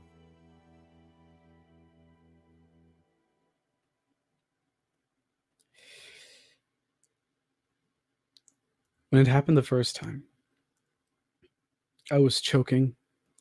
I couldn't breathe. I was scared. I was hurt. Every inch of me felt like it was on fire. But that's not what's happening today. So instead, I let Arden try and tug me. I don't try and stop him. But I do stare down the crowd. This fake visage of false friends and even falser enemies. And I dare them. I dare them to try and finish me off. In the crowd, everything, the faceless people that are being kind of hounded on by Isaac, almost like he's the ringleader. But there's one face, a face that's not angry, a face that's not enraged, a face that almost looks sad at you. It's Yone's face.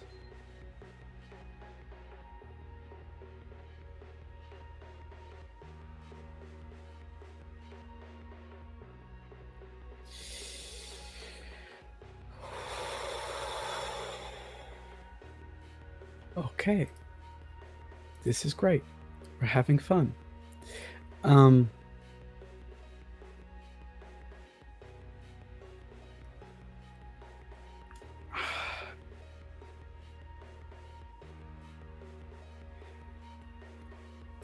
look at Yone.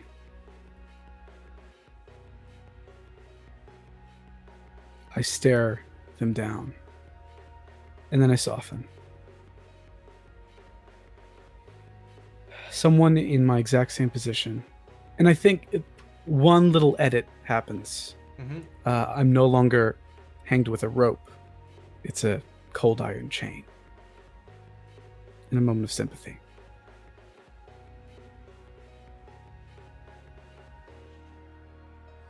And he looks back and he mouths something to you and to Arden. And Arden, as you look back, you can swear you could see what they mouth.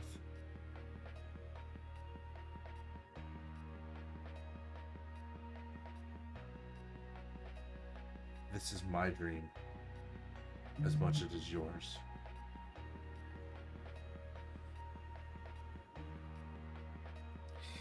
I'd like to gaze into the abyss.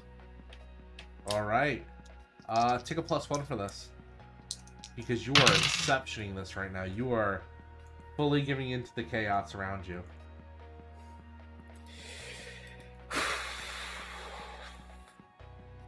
I'm rolling well today. Yay!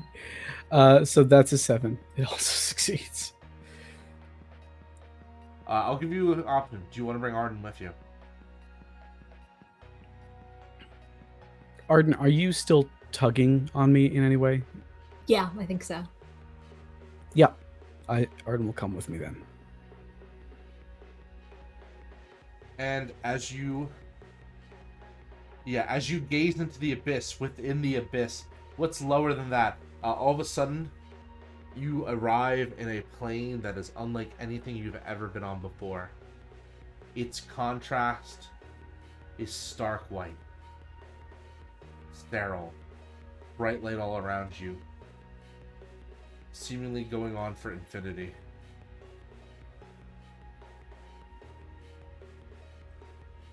And as you do so, you see Yoni sitting there, naked as a newborn, looking at you.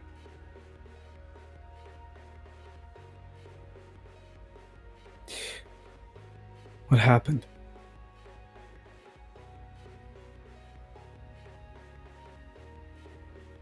Yoni thinks for a moment, as if trying to say the right words for it.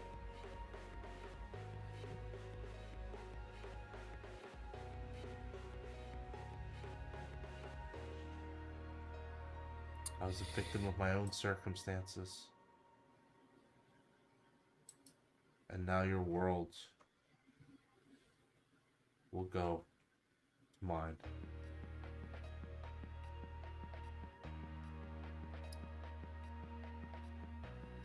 I won't let it happen. You've noticed it, right? The mushrooms, the plants.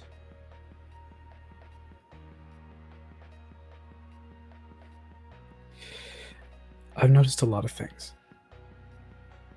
The nightmares aren't going to take you individually. They're going to take the whole school. Unless we find out who did this to you.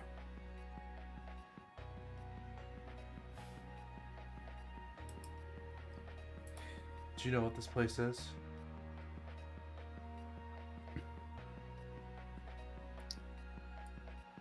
Do I know what this place is? You do not. I don't know. The Christian concept of purgatory? No, we're not actually in the realm of the dead at all. This is sort of like a shared subconscious that all people have. You're resonating your connections with others. They kind of brought you both to this place. Honestly, no one's supposed to even come here. In reality, I'm not even Yoni. I'm just more of a copy that's here to help you in your way. I crouch down, look into their eyes, then help us.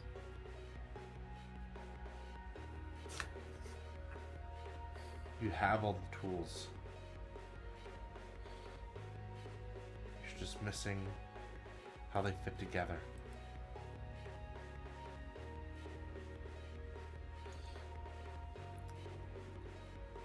What tool do I need? How do I repair what I have?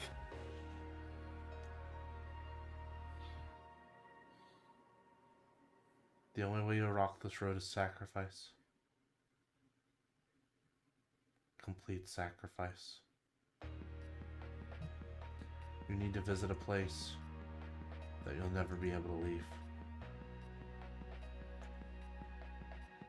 Me? Anyone. Specific.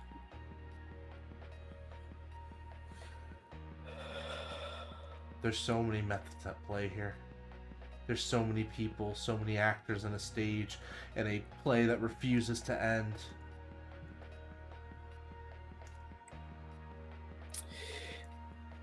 If I gave who killed you to the Nightmare Fae, that's what they would want, right?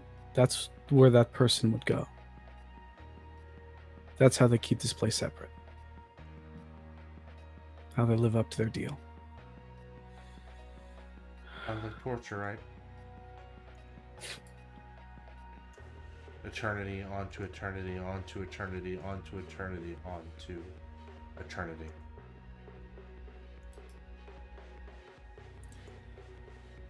I look Yanni straight in the eye and I say, no.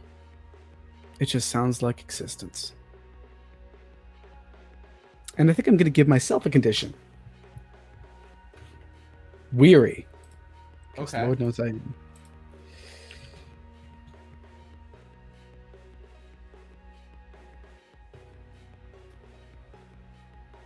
I think it's time we leave. I don't think you can. Not here. Honestly, this is just the end. This is all we have left sometimes. The clues are there. You just don't know what it is, but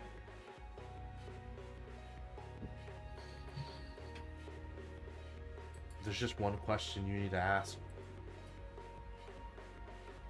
If you ask the right question, you'll find the right answer.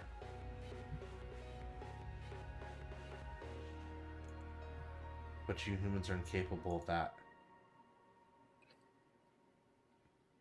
The only thing you'll bring is blood and death and cold iron.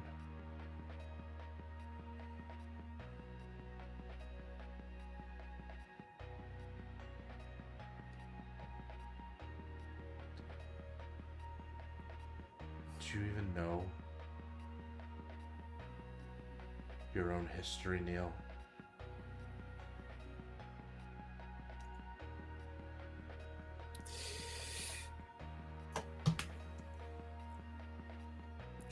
I've been wiped from history.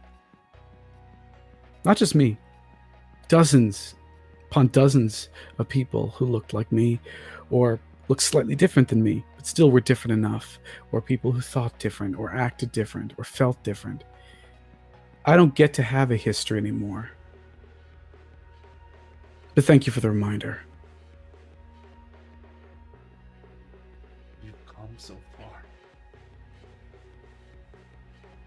But you've learned nothing, and he grabs you and forces you down as Yoni looks in your eyes, blood pouring from his face turning purple with asphyxiation, and the marks of the chain appearing on his neck, appearing as he died. Do you not understand? You are the cornerstone. Why you were chosen for this. This academy exists because of you. Because of what you did. I didn't do anything. I don't end that growl, though. Mm-hmm. It starts going into a chant. And I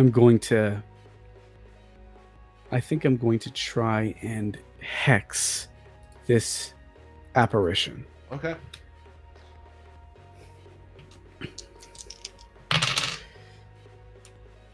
Ooh! There is no saving that roll. Hold on, let me mark experience. Give me 1 second. Just so I remember, you know.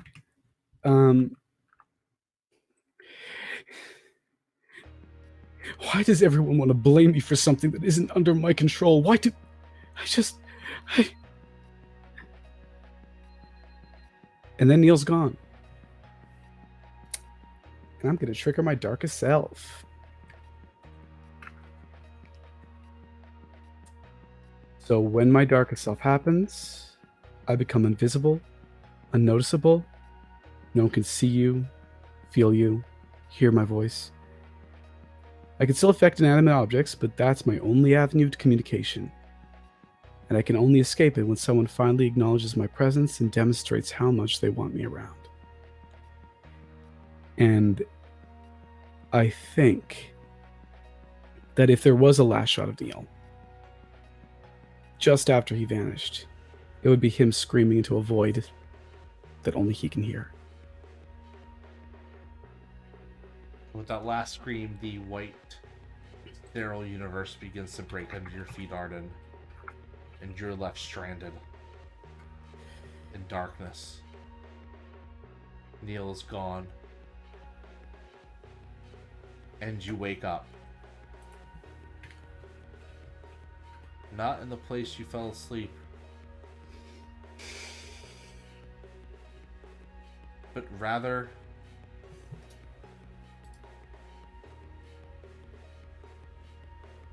you wake up in a different place. It's cold, it's hard. It feels of stone. You wake up in the astronomy tower.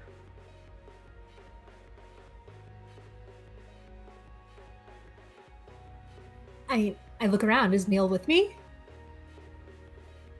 Neal's gone. Neal, where is he? And I'm going to try and reach out to the school again. And I want to gaze into the abyss and try and find Neal. So before I'm going to make this roll, as you try to run down these stairs, you find yourself on repeating stairs. Like it loops and it loops and it loops and it loops and it loops. And when you finally get to the bottom and you enter get to the door, you realize you're not in the world you thought you were. As you come out to the sort of dead world, a zone lost, and you instantly get the feeling you're not in the world of the living anymore. You're another soul among the haunted.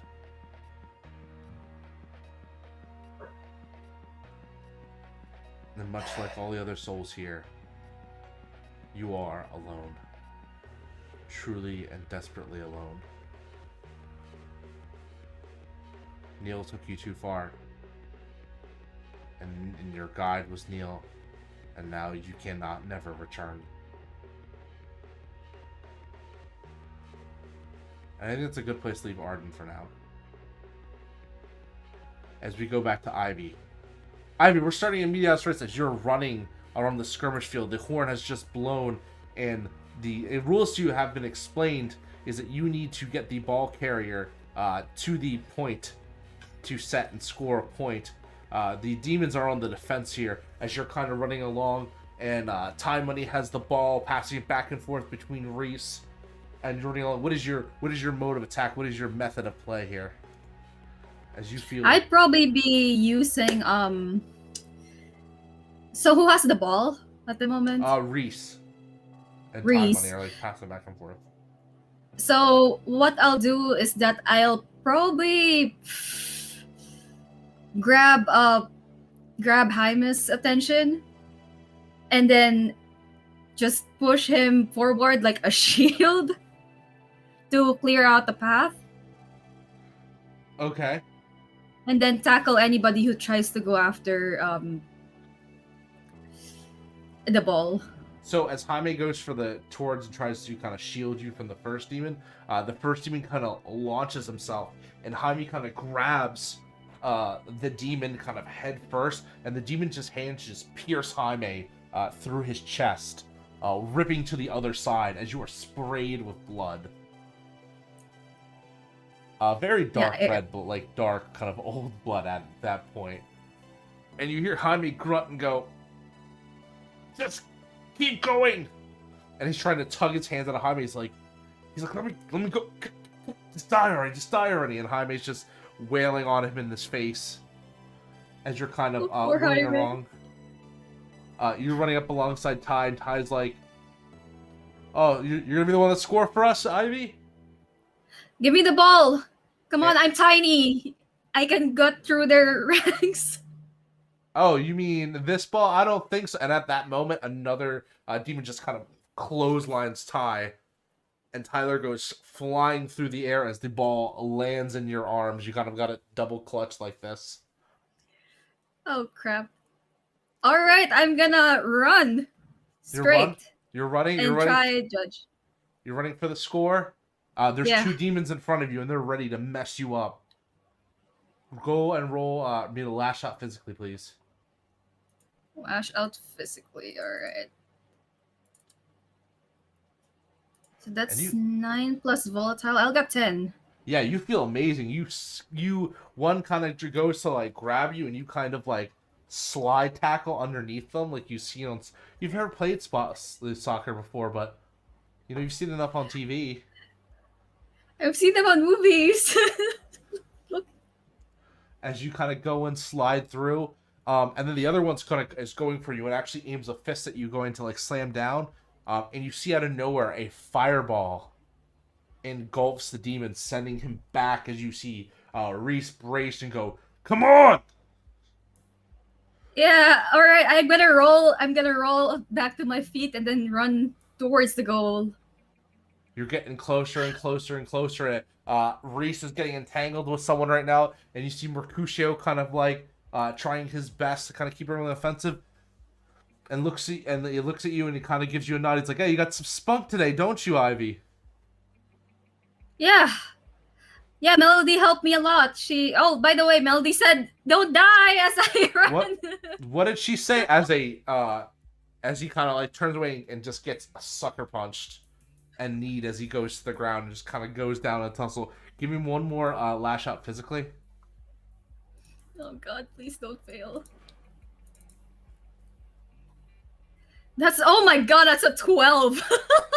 Jesus Christ. As you kind of fly through the air and you go to tag, you're right there, you're almost at the point, and then boom, one big motherfucker about 7 feet tall grabs you by the throat, lifting you up, and kind of looks at you and goes, "Fresh meat. No, they say killing is illegal here," and begins to trying to grasp and choke you out almost. But before your consciousness kind of fades, you see Elliot running at them, and the demon turns to move but can't, as their legs are being locked up by a bisected Jaime that is now holding on with his 2 arms, his intestines hanging out of his upper side, and looks down, and you just manage, as Elliot tackles him and he drops you, and you kind of like, you just can't be stopped. Like the beating, the hurtings, the rocks digging into your like skin as you drop, nothing of them faze you. How Ivy, what do you feel like right now? How do you feel? What's going through your head? I feel amazing. I feel like I got one single goal in mind, which is the goal. I feel strong. I feel like I actually belong for the first time.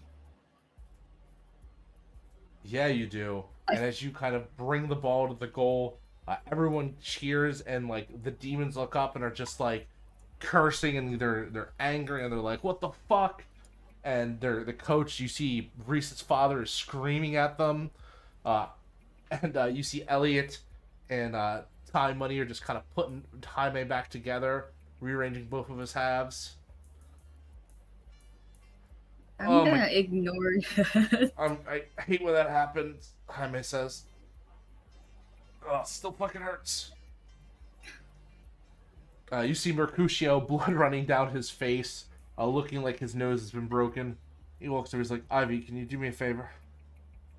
Yeah. Can you snap it back into place?" How? Just go and twist. And Ivy, really scared, awkwardly tries to push it back into place without looking, like. As you do hear a satisfying crunch and a snap, as Mercutio howls in pain for a second. Oh my god, I'm sorry. I'm sorry. No, that's good. Thanks, love. Fuck. Ugh. You should probably get that checked out, by the way. What? And he points to your towards your leg, and there's this huge gash on it. Take a harm. Yeah. You don't feel it though. Adrenaline. It has something else. What did you say when you said Melody helped you out? She told me to not die. And then we did that weird blood thing. That's You did what? that's so painful. What? What did you just say? You did a what blood thing? As he's like, he kind of like pushes you to the floor for a second so he can check your leg. Yeah, she said she can get me stronger or something like that. After telling me to not die too, I guess. She gave you her blood. Yeah? Why? Is it bad? It's okay, Ivy. It's all right. It's fine. Wait, no. Is it bad? We'll burn that bridge when we get there. And as he's doing that, he kind of bites his wrist and lets the blood drip down on your wound. Whoa, wait! It's healing properties. Trust me, those will work just in an instant. Will there be side effects? Like, We're skirmish buddies, and trust me, you've already got side effects going on right now. I'm not sure this is. Oh my god, all these blood things are not hygienic. Oh no.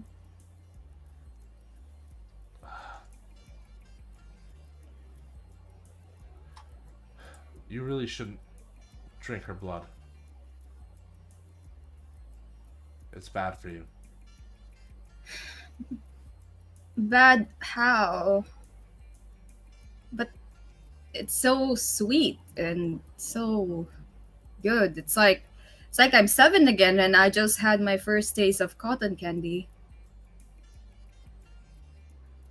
Do you love Melody? No? You say no, but in your heart, you kind of feel like it could be yes on a good day. You're not sure. It just, when you think of Melody, you just feel like goosebumps and butterflies and things inside.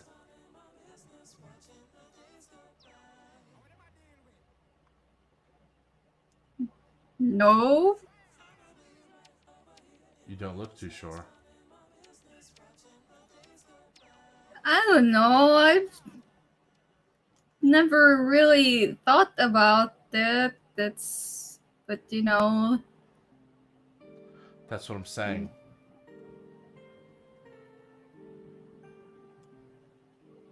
You're feeling. I don't feelings, follow. You're feeling feelings you don't have. But you're feeling them anyway. Why? Side effect. The side effect of her blood is that it's addicting? Or I'm in love with her? How about C? All of the above? You ever drank her blood? No. I never will. I like to be in control of my own feelings. Thank you very much.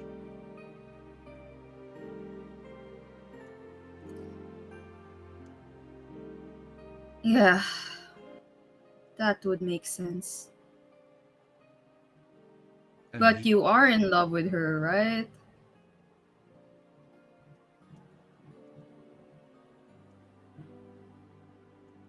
He doesn't answer, and he kind of just looks away, and he just... Don't tell anyone that you drank her blood. Alright? Okay. There are some people who won't like that.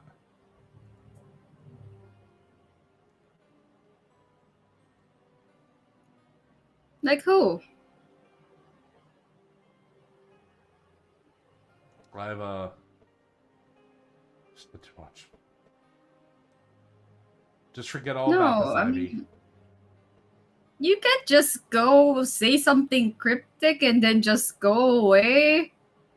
Have you ever met a human? We're curious creatures. This is just gonna end badly for me, and then I'm gonna be like that curious cat who dies 9 times trying to figure out what the fuck happened.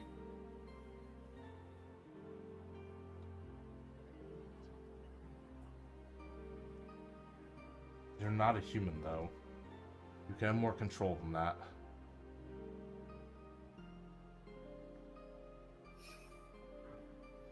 Just saying.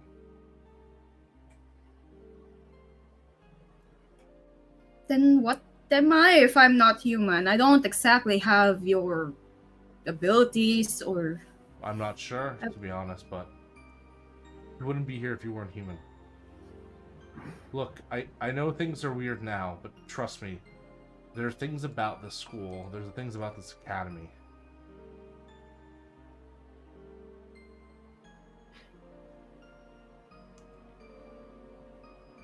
There are darker sides to everything.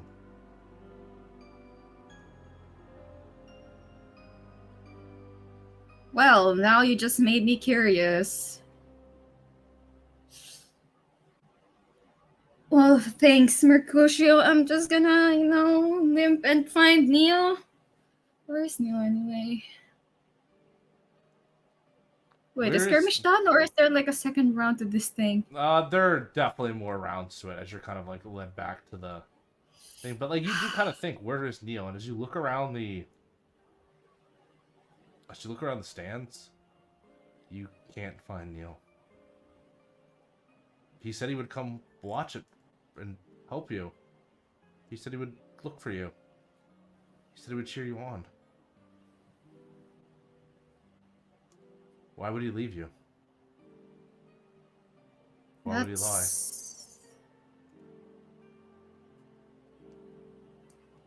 Neal wouldn't do that. Something must have happened.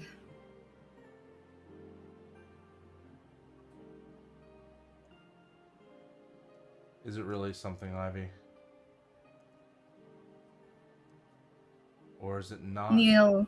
just what it always is?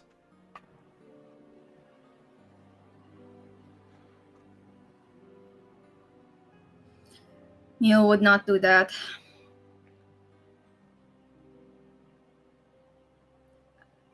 He would not. But you know who is here? You know who is cheering you on? Looking very tired, your eyes meet across the field. As you see Isaac, looking wary and sweating like he just got hit by a train or broke a large fever.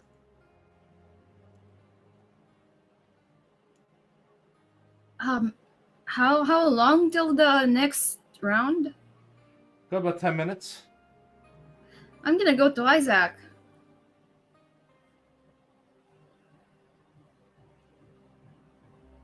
Can I reach him in time? Yeah, you can. Unless Isaac decides to leave. No, I'm cheering on. Awkwardly though. You're doing great out there, I think. Yeah, Nosy helped me out a lot. I got scratched though. You're here? That's nice. Just gotta support you somehow and make sure that you don't, end up dead. Because that would suck. Yeah, that would suck. Have you seen Neal by any chance? No, I was kind of indisposed for a little bit, but why? I haven't seen Neal, and he said that he's gonna cheer me on. And Neal doesn't really break his promises. Well, Are you okay? You're sweating a lot. it's a long story involving a very interesting character, but I'm fine for the most part. A little throw up-ish is well, I'll think they'll tell you after, but I don't want to concern you up with anything yet. Okay, well, everyone's already concerning me. Mercutio said something about the school hiding dark secrets or something like that. Yeah, they are, but again, I probably best after this. So After skirmish? Yeah. Let's just say that we're gonna have to get people together. Isaac, you have a thought in your head. As you look at Ivy, and you think, and you feel a little guilty as you imagined if Amy was standing right next to her. You obviously care for Ivy a certain way, but does that not betray the true love you say you have?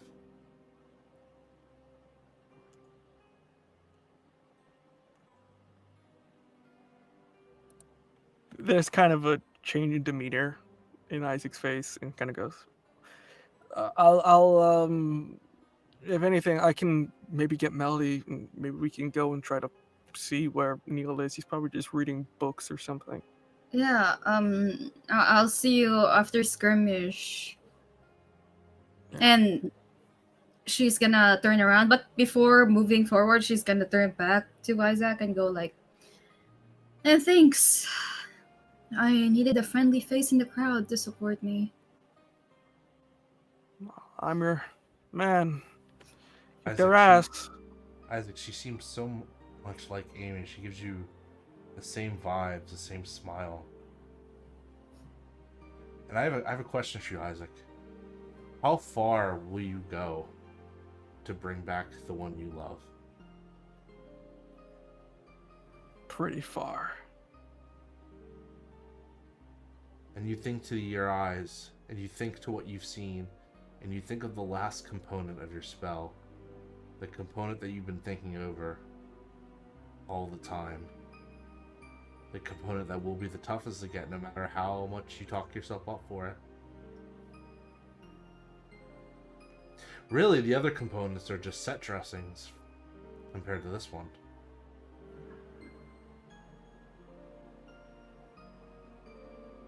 Isaac, when you look at Ivy, the question kind of pops into your head for a moment. Is she the right one? Perfect for the living soul. The one you must sacrifice.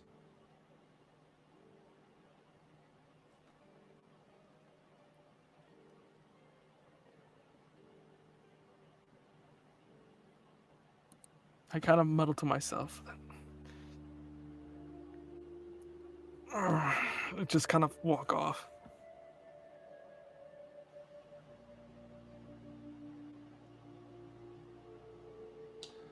And yeah, as Ivy goes back to finish the skirmish, and Isaac heads off to understandably where, and just doing final check-ins. Melody, where are you at right now?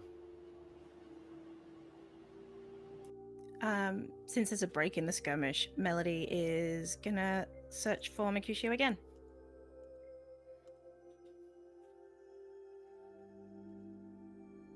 You find him on the side, nursing a beat-up looking face.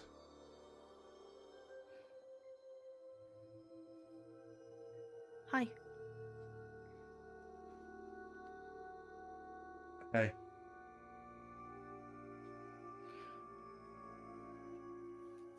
Are you all right? Pulls away the ice, and you can see like the swollen bruise. I think I'll be fine. Just gotta get a few more rounds of this. Fucking nasty little shits there are. Mm-hmm. I spoke to Victoria. Did you get the answer you're looking for? Yes. Oh, that's good.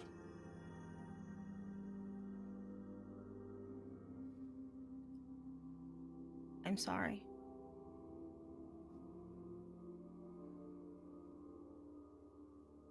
Fate, your kind isn't naturally sorry.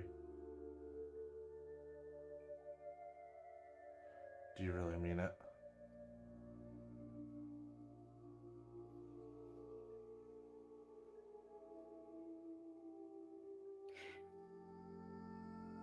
Yes.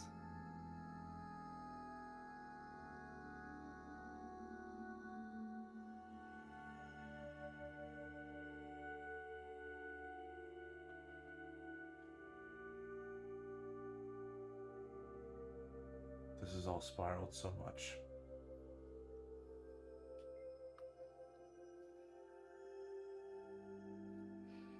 Yes.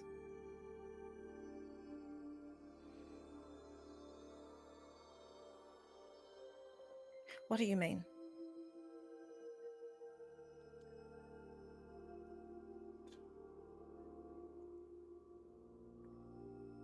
I've been at the school for a while. I've seen things that I'd rather have not. I'm not sure who killed Yoni, but I have a pretty good idea of who does know. Oh.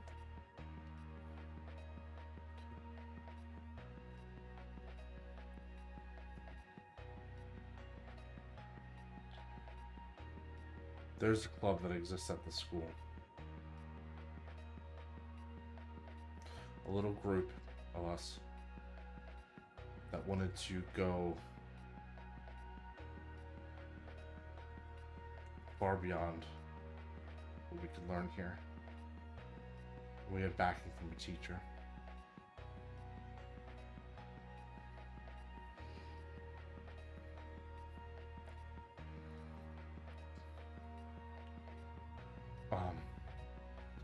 And I think as he's telling you the story, we cut to a scene.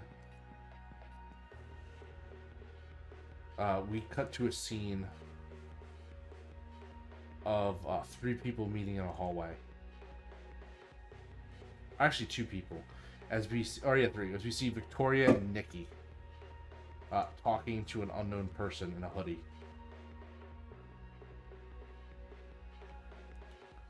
Did you hear? Victoria says. It's 2 of us now.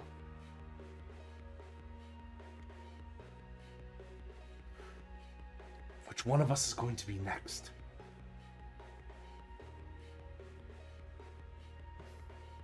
Do you think this... Nikki goes, do you think it's Astoria? I don't know. I haven't seen her since any of these incidents happened. I don't know what game she's playing if it is. But I'm telling you, everyone is catching on to the things that we've been doing, and I'm tired of it, and we're all going to be screwed. Someone is hunting us.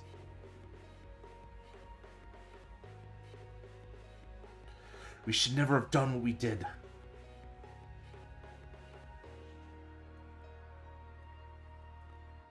And the third person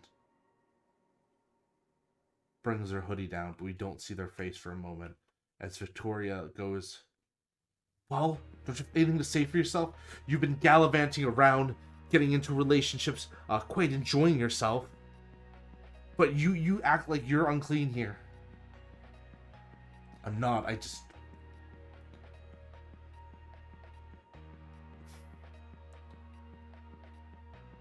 We didn't do anything wrong. What you think? Yoni is dead. Lucas is dead. When are you going to start believing that? That something is out of place here? And the kind of camera pans up. And we see the face of Samir.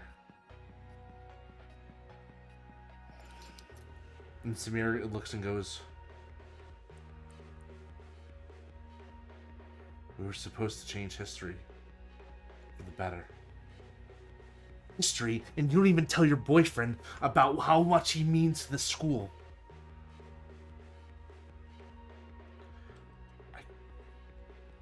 It would shatter so much. It would? Would it shatter to know? You have some secrets you have to tell, Samir. I swear to fucking God, if our secrets are killing us, I'm not letting myself die for the sins of all of you. Find Astoria. Get your little prophecies, whatever you can find, and we need to mobilize now. Where the fuck is Mercutio? He goes, he's in the skirmish. Fuck the skirmish, we don't have time for this. And she kind of storms off and leaves. And as we kind of come back to Mercutio, we see Mercutio, explaining the story. He's like,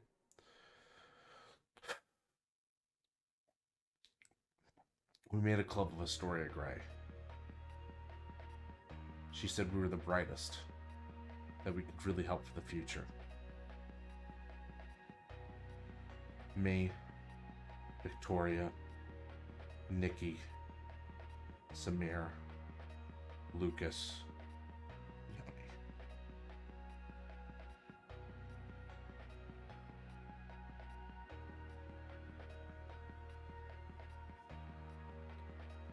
But things began to fall apart when Yoni started looking to, and then you hear the whistle blow, and everyone's like, Mercutio, we need you back here.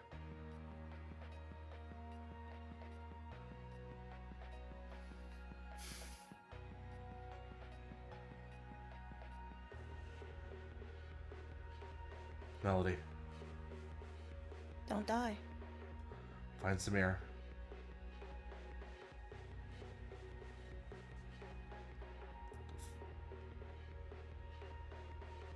That's the only thing I can tell you. Promise me you won't die.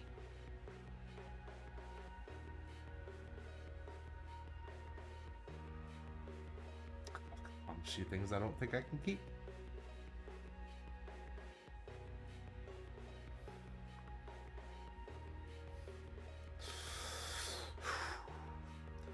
And he, like, with tears in his eye, he kind of turns and goes, I think I was really falling for you. Thank you for that. I haven't felt that in a long time.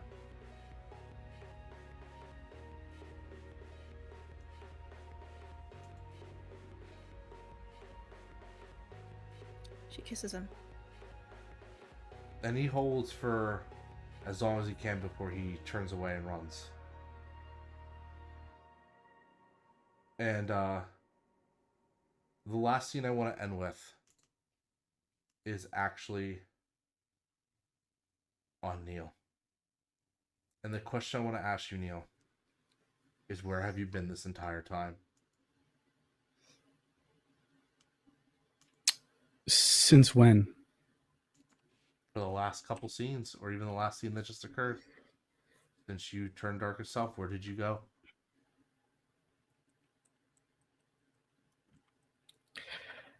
He went to the place who holds the person he feels the safest around. He wants comfort. He wants someone to tell him things are going to be all right, or at least to tell him that the future's set either way. He's just silently sitting in Samir's bedroom. Whether it's the real one or not, who knows?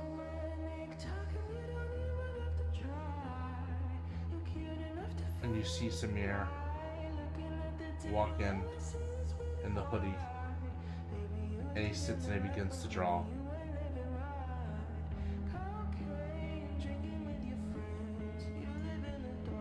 And as much as he draws, he restarts over and he just Eventually he breaks the pencil and goes, "Why can't I find you, Yoni? Why can't I fucking find you?"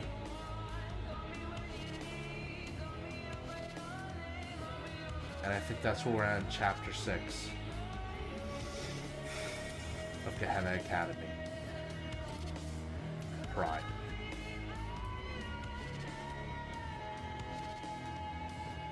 And before we get into kind of end credit stuff, on the count of 3, let's just give a deep breath. 1, 2.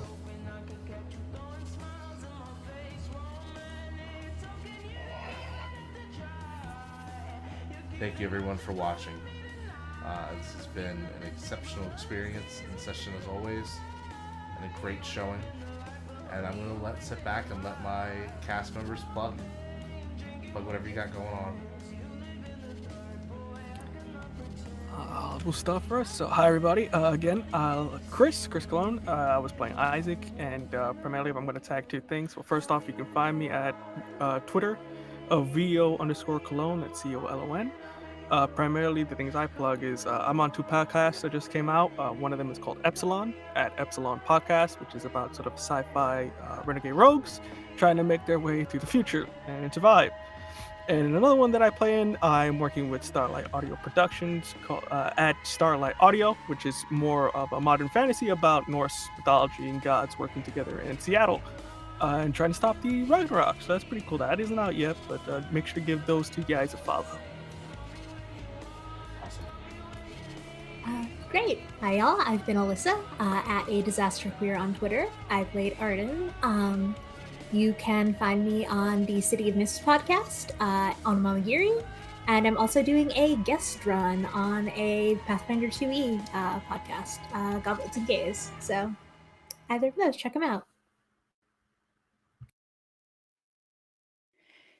Hey, I am Shauntelle B. You can find me on Twitter at Shauntelle B. You'll also find there my link tree, which is going to have all of the links because that's what it is. That's really helpful.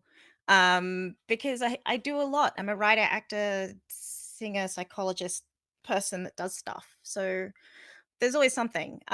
Most of what I write you can find on wordswithcolor.com, which is my website. I'm also one of the narrative designers for Omens Rising, which is a narrative forward tabletop roleplay game. I am emceeing for the first time a Monsterhearts game, and it's really fun. And the VODs can also be found in my link tree. They can also, and we stream live over at NE_actor. But we do it whenever we're free and conscious. So I don't know. The schedule changes a lot for that one. The schedule has changed also for another one of my games, which is an open legend game called Unlawful Disorder. And that is over at Lost World Archive. And that will be at 8 p.m. Eastern time on Wednesday from now on, which is really fun and really exciting. And I will have to have champagne breakfast instead of wine with dinner. I don't know. The only other thing that I am doing at the moment is playing a pre-alpha playtest of Omens Rising, and that is over at We Are Nerdsmith. And that is at 8 p.m. Eastern time on a Saturday. Hey, so my name is Noordin Ali. My pronouns are he, him. You can find me on the Twitter at Werewolf Feels. You'll also find there my little card, which contains all of my links and some descriptions of what I do, including sensitivity consulting, cultural consulting, writing for TTRPGs, but also other things, voice acting. I'm in podcasts. And some community organizing. The biggest things happening this week. One, it's now officially announced that I'm joining the organizational team for Friends Who Roll Dice, which I'm super proud of. What a great group of people, and I'm so excited to see what we do. Second, this Sunday, like apparently every episode, even though this was a guest character, I'll be rejoining Kahania on Utopia. Again, where the fire elemental is preparing to enter a gigantic battle. so you don't want to miss that. It's at 7 p.m. Eastern Standard Time, and it's a very short episode, so get hype. And also, every Friday, up until very recently, there has been an episode of Missing Annie Lee, released over wherever good podcasts are found. Those of you who might be watching, of listening, probably know it's coming to an end. And the beginning of the end is very much this Friday. So if you have been waiting to catch up, now's the time. I think that's it for me for now, but there is more on the way. So keep your ears tuned, I guess.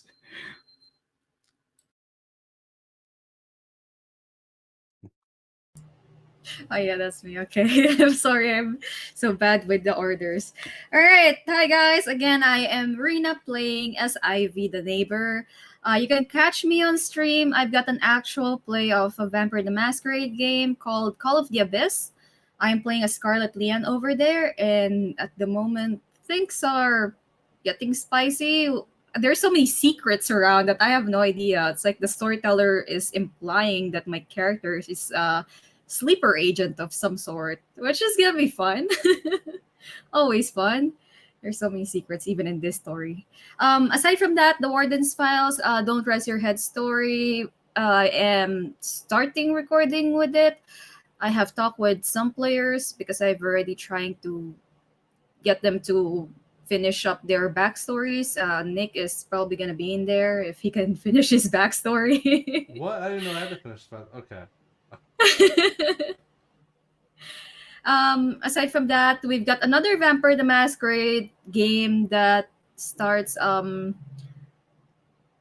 next month. We're having session 0 this Friday at 7 a.m. my time, ACST. But yeah, I hope you guys. I'm so awkward with this stuff. I do have variety games coming tonight at 9 p.m. ACST. I'm playing Vampire the Masquerade Night Road. So if you guys want to see some more content from me, come check me out. I don't have an actual schedule, even though I keep saying I'm fixing my schedule. I just stream when I feel like it now. Yeah, that's it. I'm so awkward. Oh my god. No, you're fine. Okay. That's I guess that leaves me. Good old me. Yeah, I was your storyteller today, Nick Francia. You can find me at Nick. You can usually find me over here on Gehenna Gaming. I'm the stream producer here. I just had a pretty cool weekend. We just did Onyx PathCon. I was running con games. And I ran an awesome VOD of Ghost Hunters over on Dork Tales. Shout out to them for giving me the platform to play that. You can still watch the VOD over there, and honestly, it's a great fun time. More of what's I'm doing well. Just keep working on that monster book I've been working on. Working on this because this is a passion project, as well as promoting all the other stuff that Gehenna Gaming is doing. We have Dark Ages that are season 2 is already premiering Friday with a whole new brain cast, so you can definitely kind of take a look at them and give them your support. I love VTM. Other than that, I'm trying to get on more vampire streams, because when am I not? Especially when they announced that Second Inquisition book. Perfection. Also, we're starting to plan out the recordings for Kingdom Hearts: The Interstitial War, Reconnect, the little audio dramas that will be connecting Season 1 and the future Season 2. So look out for more information there, as well as some other stuff in the pipeline that I can't talk about it yet. When eventually Gehenna Academy ends, I have another idea in the works that I love to tell you about, but I want to make sure the focus stays on here for the most part.